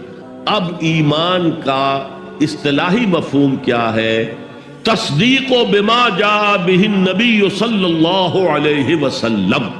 ایمان کا تعلق رسول کے دعوے سے ہے، نبوت کے دعوے سے ہے، اس کی تصدیق کر دینا ایمان ہے، اور جو کچھ وہ بتا رہا ہے اس کو ماننا ایمان ہے۔ تصدیق بما جاء بہ النبی صلی اللہ علیہ وسلم، یہ تصدیق ہے۔ جو خبریں بھی وہ دے رہے ہیں صحیح ہے، وہ عالم آخرہ کی خبریں دے رہے ہیں، وہ عالم برزخ کی خبریں دے رہے ہیں، وہ اور خبریں دے رہے ہیں، آئندہ کی پیشن گوئیاں کر رہے ہیں، آئندہ کے حالات کی، سب کی تصدیق۔ ویسے تو یہ کہ یہ تصدیق حضور بما جا، جو بھی لائے حضور، لیکن حضور لائے ہیں عمل بھی اور فکر و نظر کا سامان بھی، وہ فلسفیانہ سوالوں کا جواب بھی، میٹا فزکس بھی لے کر آئے۔ ایمان کا جو ہے اطلاق وہ صرف میٹا فزیکل جو تعلیم ہے اس پر ہوتا، اور وہ تمام نبیوں کی ایک ہی رہی ہے۔ اللہ پر ایمان، جو وقت کا رسول ہے اس پر ایمان، جو بھی کتاب ہے اس پر ایمان، آخرت کا ایمان، بعث بعد الموت کا ایمان، اسی طریقے سے جنت اور دوزخ کا یقین، حساب کتاب کا یقین، وزن اعمال کا یقین، یہ چیزیں ہیں کہ جو ایمان میں اصطلاحاً شامل ہیں، اگرچہ وہ اصطلاح جو ہے وہ کور کرتی ہے شریعت کو بھی، احکام کو بھی، ڈوز کو بھی، ڈونٹس کو بھی، یہ کرو یہ نہ کرو، لیکن جو استعمال ہے وہ در حقیقت ایمان کا اس میٹا فزیکل کانسیپٹ پر۔ اب یہاں فرمایا ربنا اننا سمعنا منادیا ینادی للایمان ان آمنوا بربکم فآمنا۔ پروردگار، ہم نے سنا ایک منادی کرنے والے کو، وہ ندا لگا رہا ہے، صدا لگا رہا ہے ایمان کی، کہ لاؤ ایمان اپنے رب پر، یقین کرو اپنے رب پر، توثیق کرو اپنے رب کی، تصدیق کرو اپنے رب کی۔ فآمنا، تو ہم ایمان لے آئے ہیں۔ ربنا فاغفر لنا ذنوبنا، تو اے رب ہمارے گناہوں کو بخش دے، اب تک ہم غفلت میں تھے، جو کوتاہیاں سرزد ہوئی ہیں، جو خطائیں ہوئی ہیں، معاف فرما۔ وکفر عنا سیئاتنا، ہمارے دامن کردار پر جو داغ اور دھبے ہیں انہیں دور کر دے، ہٹا دے، اور ہمارے نامہ اعمال پر جو دھبے لگے ہوئے اللہ اسے دھو دے، ہمارے اعمال نامے کو پاک اور صاف کر۔ ربنا فاغفر لنا ذنوبنا وکفر عنا سیئاتنا وتوفنا مع الابرار، ہمیں وفات دی جو، یعنی موت تک ہم اس پر قائم رہے، اور جو تیرے ابرار بندے ہیں بہت نیک، ان کے ساتھ ہمیں وفات دی۔ ربنا فاغفر لنا ذنوبنا وکفر عنا سیئاتنا وتوفنا مع الابرار ربنا وآتنا ما وعدتنا على رسلك ولا تخزنا یوم القیامہ، اور اے رب ہمیں وہ سب کچھ دیجو جس کا تو نے وعدہ کیا تھا ہمارے ساتھ اپنے رسولوں کے ذریعے، تمہیں جنت دیں گے، ان میں یہ نعمتیں ہوں گی، تمہیں اللہ کا دیدار نصیب ہوگا۔ جو آخری نعمت اہل جنت کو ملے گی وہ دیدار الہی ہے، یہ سب سے بڑی نعمت ہے، سب سے بڑی دولت ہے۔ آتنا ما وعدتنا علی رسلک ولا تخزنا یوم القیامہ، اے اللہ قیامت کے دن ہمیں رسوا نہ کیجیے۔ قرآن مجید میں آیا ہے حساب یسیر، آسان حساب، اللہم حاسبنا حسابا یسیرا، اے اللہ ہم سے آسان حساب دی، اور وہ آسان حساب حضور نے فرمایا کیا ہوگا؟ بس مقدمے کی فائل پیش ہوگی، سرسری سا اللہ نگاہ ڈالیں گے اور بس فارغ جاؤ۔ تو اے پروردگار ہمیں دیجو وہ سب کچھ جس کا تو نے ہم سے وعدہ کیا اپنے رسولوں کی وساطت سے. وَلَا تُخْزِنَا يَوْمَ الْقِيَامَةِ إِنَّكَ لَا تُخْلِفُ الْمِيعَادَ. یقیناً تو اپنے وعدے کی خلاف ورزی کرنے والا نہیں ہے. ہمیں اندیشہ ہے کہ ہم ان وعدوں کا مصداق بن سکیں گے کہ نہیں. تو اپنے وعدے کے خلاف کرنے والا نہیں ہے، لیکن یہ کہ ان وعدوں کا مصداق بننا، ان وعدوں کا مستحق قرار پانا جو ہے، ہمیں اگر شک ہے تو اس میں ہے. انک لا تخلف المیعاد. ہمیں کوئی اندیشہ نہیں ہے کہ تو اپنے وعدے سے پھر جائے. اب جو لوگ اس طریقے سے سلیم الفطرت سلیم العقل انسان فطرت کے اشاروں اور عقل کی رہنمائی میں سفر کرتے ہوئے یہاں تک پہنچے اور پھر نبی کی آواز پر انہوں نے لبیک کہا، ان کی سیرت و کردار کا نمونہ کیا ہے؟ یہ لوگ وہ نہیں ہو سکتے جو ایمان لانے کے بعد گھروں میں بیٹھ رہے ہیں، ان میں آگ بھر گئی ہے. اب وہ اللہ کے دین کے لیے اس دعوت کو پھیلانے کے لیے تن من دھن لگا رہے ہیں. لہذا اس دعا کا جو جواب یہ بڑی عظیم دعاؤں میں سے ہے، اور سورہ بقرہ اور سورہ آل عمران کے جوڑے ہونے کی ایک علامت یہ بھی ہے، جیسے دونوں کا آغاز الف لام میم سے ہوتا، دونوں کے شروع میں قرآن کی عظمت کا بیان، دونوں کے اختتام پر عظیم دعائیں ہیں. ربنا لا تؤاخذنا ان نسینا او اخطانا، بڑی لمبی دعا ہے. یہاں پر بھی یہ 3 آیتیں ہیں، لیکن فرمایا فاستجاب لهم ربهم، ان کے رب نے ان کی دعا قبول کر لی. انی لا اضیع عمل عامل منکم، کہ میں تم میں سے کسی عمل کرنے والے کے کسی عمل کو ضائع کرنے والا نہیں ہوں. من ذکر او انثی، چاہے وہ مرد ہو چاہے عورت. یہاں یہ مساوات مرد و زن کا جو قرآنی نظریہ اس کو سمجھ لیجیے. بحثت یہ انسان دونوں برابر ہیں، شرف انسانیت میں برابر کے شریک ہیں. مرد اونچا نہیں افضل نہیں، عورت نیچی نہیں گھٹیا نہیں. اخلاقی میدان میں دونوں برابر ہیں. جو میں نے انگریزی کی نظر سنائی تھی، no mysteries here, no special boon for the high and not for the low. نہیں، charities that soothe and bless and heal are scattered over the main like flowers. برابر، روحانی ترقی میں برابر ہے، صدیقیت میں برابر ہے. صرف نبوت عورت کو نہیں ملتی، اس لیے کہ نبوت کا فرض ادا کرنا بہت کٹھن ہے. جو معاشرے کی طرف سے مشرکانہ اور کافرانہ ماحول کی طرف سے جو پھر پریشر آتا ہے، جو پرسیکیوشن ہوتی ہے، جو ٹارچر ہوتا ہے عورتوں کے لیے، اس کا برداشت کرنا آسان نہیں. لیکن پھر بھی صحابیات نے اس کی مثالیں قائم کی ہیں. تاہم نبوت کی ذمہ داری، بھاری ذمہ داری، جس کو خود اللہ نے فرمایا انا سنلقی علیک قولا ثقیلا، اے نبی ہم آپ پر ایک بہت بھاری بات ڈالنے والے ہیں، بہت بھاری. ان تمام اعتبارات سے مرد اور عورت میں کوئی فرق نہیں. من ذکر او انثی، جو نیکی عورت کمائے گی اس کے لیے ہے، جو غلطی کرے گی، خطا کرے گی، گناہ کرے گی، اس کا وبال اس پر ہے. جو نیکی مرد کمائے گا وہ اس کے لیے ہے، جو غلط کام کرے گا اس کا وبال اسی پر ہو. من ذکر او انثی، اور یہاں بڑا پیارا لفظ آیا ہے بعضکم من بعض. تمہیں فرق کیسے ہو سکتا ہے؟ تم ایک دوسرے میں سے ہو. ایک ہی باپ کے نطفے سے تو بیٹا بھی ہے بیٹی بھی ہے، اور ایک ہی ماں کے رحم میں تو پرورش پائی ہے بیٹے نے بھی اور بیٹی نے بھی. اونچ نیچ کیسے ہو جائے گی؟ ان سطحوں پر قرآن سب سے زیادہ مدعی ہے مساوات مرد و زن کا. لیکن ذمہ داریاں معاشرت میں کیا ہوگی، دونوں کا دائرہ کار کیا ہوگا، ان کی جسمانی ساخت، ان کی نفسیاتی ساخت کے اعتبار سے ان کے فرائض، یہ چیزیں، اور خاص طور پر جو معاشرے کی یونٹ ہے، معاشرے کی اینٹ ہے، فصیل بنی ہوئی ہے اینٹوں سے. اینٹیں کمزور ہوں گی تو فصیل کمزور ہوگی. تو یہ جو ایک اینٹ ہے، ایک فیملی ہے، اس فیملی کے ادارے کو مستحکم رکھنے کے لیے اس کا head of the state, head of the institution ایک ہی ہوگا، اور وہ مرد ہے، عورت نہیں ہوگی. ایک مرد اور ایک عورت when they enter into agreement of marriage، یہاں پر عورت کا کام ہوگا شوہر کی تابع داری کرنا. میں تو حیران ہوا تھا جب میں نے اخبار میں پڑھا، جب سارا فرگوسن اور پرنس اینڈریو کی شادی ہونے والی تھی، اور یہ سارا فرگوسن جو تھی بڑی نٹ کھٹ قسم کی عورت تھی، لڑکی تو کیا تھی، وہ عورت تھی. تو اس کا ایک انٹرویو آیا تھا شادی سے پہلے. I am not going to say, I am not that timid type of woman, I am not going to say I will obey him. اس سے معلوم ہوا کہ عیسائیوں کی شادی میں وہاں تو معاملہ پردے کا نہیں ہے، لڑکا لڑکی دونوں سامنے کھڑے، پادری کے سامنے ایجاب و قبول دونوں کا اعلان ہو رہا، اور وہاں کہنا پڑتا ہے اسے I will obey him. میں اس کی اطاعت کروں. قرآن بھی کہتا ہے الرجال قوامون علی النساء، مرد حاکم ہیں عورتوں پر. فالصالحات قانتات، نیک عورتیں وہ ہیں جو اطاعت کرنے والی. بہرحال یہ بعضکم من بعض سے میں نے آپ کے سامنے رکھا کہ کوئی اونچ نیچ بنیادی نہیں ہے، وہ انتظامی اونچ نیچ ہے. تمام انسان برابر ہے، لیکن دفتر میں ایک آفیسر ہے، ایک چپڑاسی ہے. As human beings they are equal, as citizens of state they are equal. ایک ہی ووٹ افسر کا بھی ہے، ایک ہی ووٹ چپڑاسی کا بھی ہے. لیکن وہاں دفتر میں افسر افسر ہے، چپڑاسی چپڑاسی ہے. اچھا، اب آ رہا ہے وہ نقشہ ایک کردار کا. جو صدیقین کی صفت کے لوگ ہوتے ہیں، جو اس طرح والہانہ لبیک کہتے ہیں نبیوں کی دعوت پر، ان کا کردار کیا ہوتا ہے؟ فالذین ہاجروا واخرجوا من دیارہم وأوذوا فی سبیلی وقاتلوا وقتلوا لأکفرن عنہم سیئاتہم ولأدخلنہم جنات تجری من تحتہا الانہار ثوابا من عند اللہ واللہ عندہ حسن الثواب.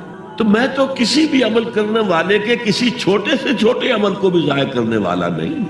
یہ تو ہم سورہ لقمان کے رکوع میں پڑھ چکے. کجا وہ لوگ جنہوں نے ہجرت کی اللہ کی راہ میں گھر بار چھوڑ کر اور اہل و عیال کو چھوڑ کر، مکے کے بھیڑیوں کے رحم و کرم پر چھوڑ کر اللہ کی راہ میں ہجرت.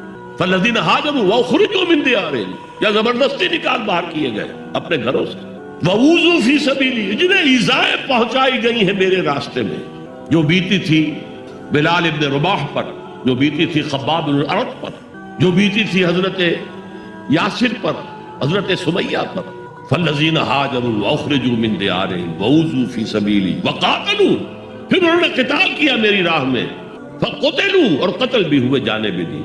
لأکفرن عنہم سیئاتہم، میں لازماً، یہ نون مشدد فعل مضارع کے آخر میں، لأفعلن اور شروع میں لام زبر کے ساتھ، میں یہ ضرور کروں گا. لأقتلن، جو کہا تھا لأقتلنک، یہ قابیل نے حابیل سے کہا میں تجھے لازماً قتل کر دوں گا. تو یہ انتہائی تاکید. لأکفرن عنہم سیئاتہم، میں لازماً ان سے ان کی برائیوں کو دور کر دوں گا. اور دونوں معنی ہوں گے.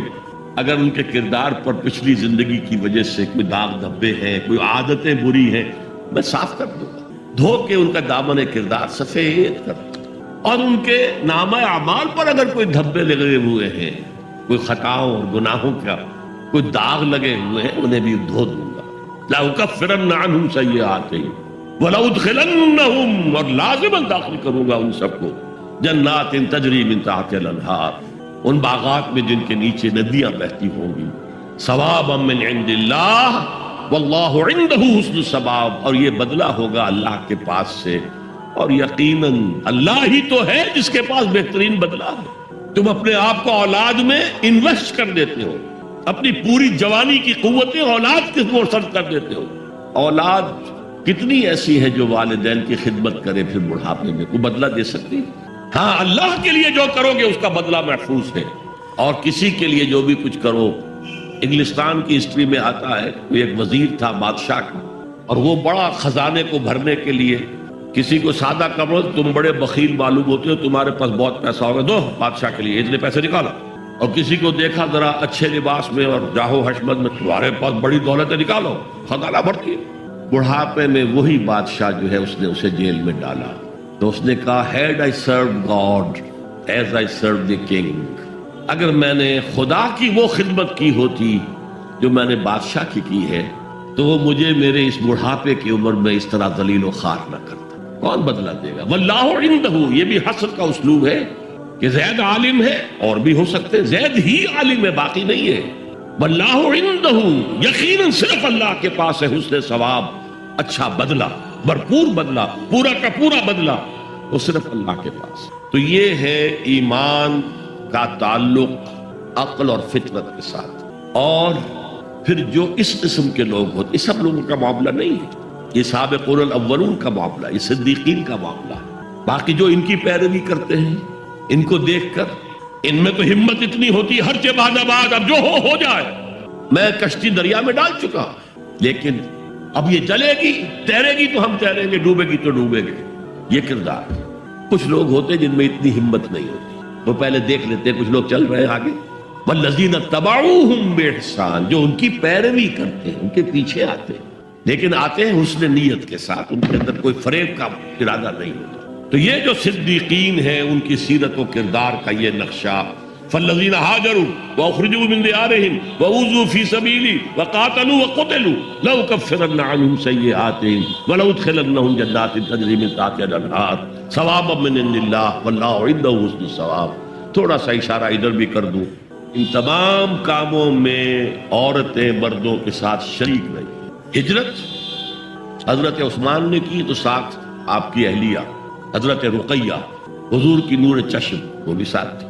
ابو سفیان کی بیٹی ام حبیبہ اپنے شوہر کے ساتھ تھی، ہجرت میں شریک ہے مرد اور عورتیں۔ یہ دوسری بات ہے کہ وہاں جا کر حبشہ میں ان کا شوہر مرتد ہو گیا، عیسائی ہو گیا، شراب کا بہت رسیہ تھا۔ ویسے شراب حرام نہیں تھی ابھی اسلام میں بھی، لیکن اسے وہ ملتی نہیں تھی جب تک کہ وہ عیسائیوں کے ساتھ ان کی مجلس میں شریک نہ ہو۔ یہی وجہ ہے کہ پھر ام حبیبہ کو پیغام حضور نے مدینے سے بھجوایا ہے اور نکاح ہوا ہے ان ایبسنشیا۔ نجاشی نے خطبہ نکاح بھی پڑھا ہے اور مہر بھی حضور کی طرف سے ادا کی۔ شریک تھی عورتیں اور مرد۔ پہلا قتل جو ہوا ہے وہ دو میاں بیوی کا ہوا، حضرت یاسر رضی اللہ تعالی عنہ، حضرت سمیہ رضی اللہ تعالی عنہ شریک ہے۔ جہاد میں جہاد کی ذمہ داری جیسے نبوت کی ذمہ داری عورتوں پر نہیں رکھی گئی، اسی طرح قتال کی بھی ذمہ داری تو عورت پر نہیں رکھی گئی، لیکن عورتوں نے حصہ لیا ہے۔ ایک تو انڈائریکٹ حصہ، حضرت خنسا نے 7 بیٹے اللہ کی راہ میں شہید کرائے، اس کا کریڈٹ حضرت خنسا کو جائے گا کہ نہیں رضی اللہ تعالی عنہ۔ تو یہ بھی ایک شانہ بشانہ چلنے کا معاملہ ہے، دنیاوی معاملات نہیں، دین کے معاملے میں، لیکن شریعت کے ستر اور حجاب کے احکام کو ملحوظ رکھتے ہوئے عورتیں بھی دین کا کام کریں اور مرد بھی دین کا کام کریں۔ اقول قولی ھذا واستغفر اللہ لی ولکم ولسائر المسلمین والمسلمات۔ جزاک اللہ ڈاکٹر اسرار احمد صاحب۔ سامعین کرام، اب میں سوال و جواب کے سیشن میں سب سے پہلے اس بہن کے سوال کو آپ کے سامنے رکھ رہا ہوں جس نے ابھی حال ہی میں اسلام قبول کیا ہے۔ اس خاتون کا نام ہدا ہے۔ وہ سوال کر رہی ہیں کہ از اے ریورٹ اور convert to Islam is responsible for her parents if they don't bring iman or they don't accept iman on giving them invitation to Islam. What should he or she do then?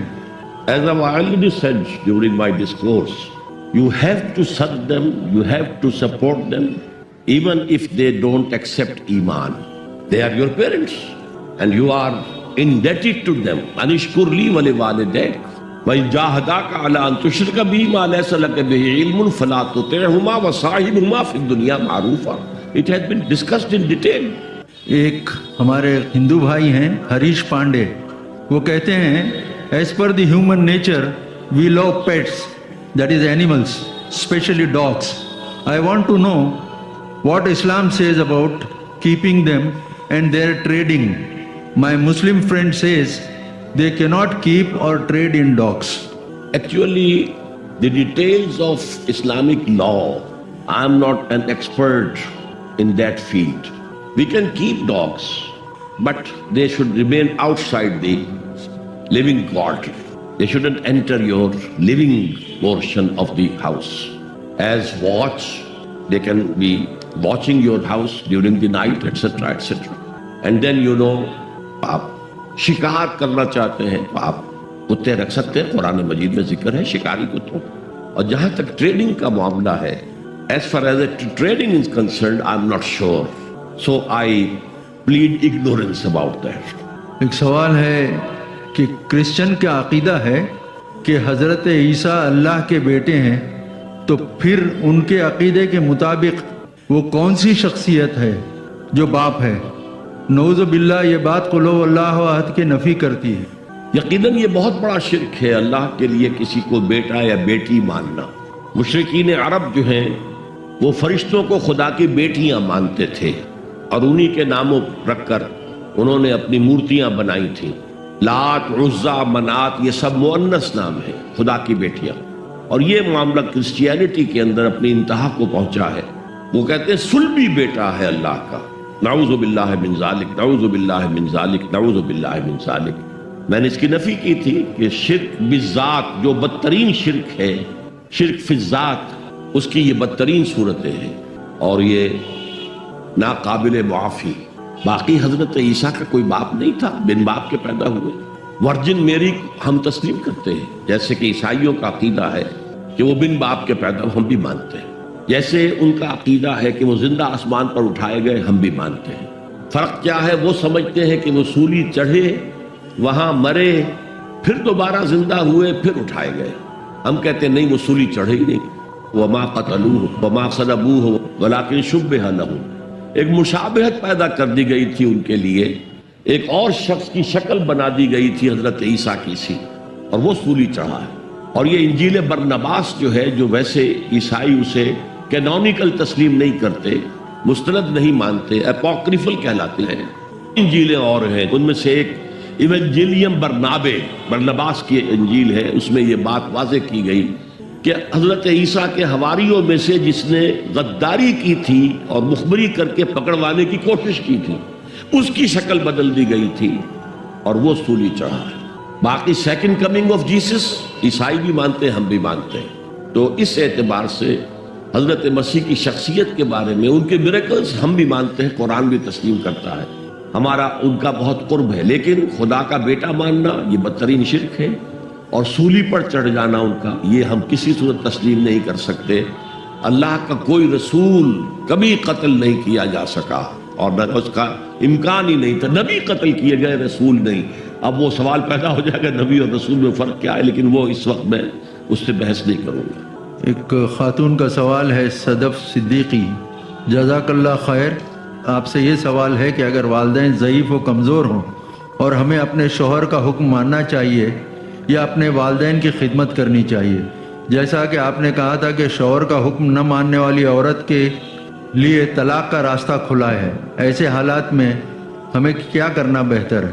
دیکھیے، اپنے شوہر سے کوئی بات منوا لینا persuasion کے ذریعے سے، اپیل کے ذریعے سے، دلیل کے ذریعے سے، یہ کوئی ناممکنات میں سے نہیں ہے. اس میں بغاوت کا عنصر نہ ہو، اس میں کوئی بہت زیادہ جو ہے ڈس رسپیکٹ شوہر کے لیے نہ آ رہی ہو، تو آپ شوہر سے بات منوا سکتی ہیں. کوشش کریں، جد و جہد کریں.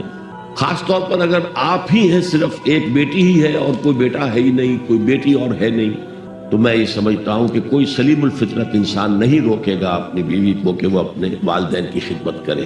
البتہ اگر معاملہ اس انتہا تک آ جائے کہ وہ سختی کے ساتھ روکے اور حکم دے، تو پھر راستہ کھلا ہے کہ ٹھیک ہے، آپ کا راستہ اور ہے، میرا اور ہے. والدین کا حق ہے اور وہ میں ادا کروں. بدقسمتی سے ہمارے معاشرے میں طلاق کو بے انتہا برا چیز سمجھ لیا گیا ہے. یہ ہم پر عیسائیت کا بھی اثر ہے، ہندو مت کا بھی اثر ہے. اور طلاق مطلقہ عورت کے بھی دوسرے نکاح کا کوئی سوال ہی نہیں. اگر کوئی مطلقہ عورت یا بیوہ عورت نکاح ثانی کرتی ہے تو اس پر بھی فقرے چست کیے جاتے ہیں، اس سے رہا نہیں گیا، یہ بیٹھ نہیں سکی وغیرہ. اس لیے عورتیں عام طور پر اس سے بچتی ہیں. ہمیں جو اسلامی اسپرٹ ہے اس کو رکھنا چاہیے. انکحوا الایام منکم، بیواؤں کا نکاح کرو، تو یہ فرض ہے، لازم ہے. عرب ممالک میں آج بھی کوئی بھی رکاوٹ نہیں ہوتی. اور قرآن مجید میں بھی ایک جگہ پر سورہ نساء میں کہا گیا ہے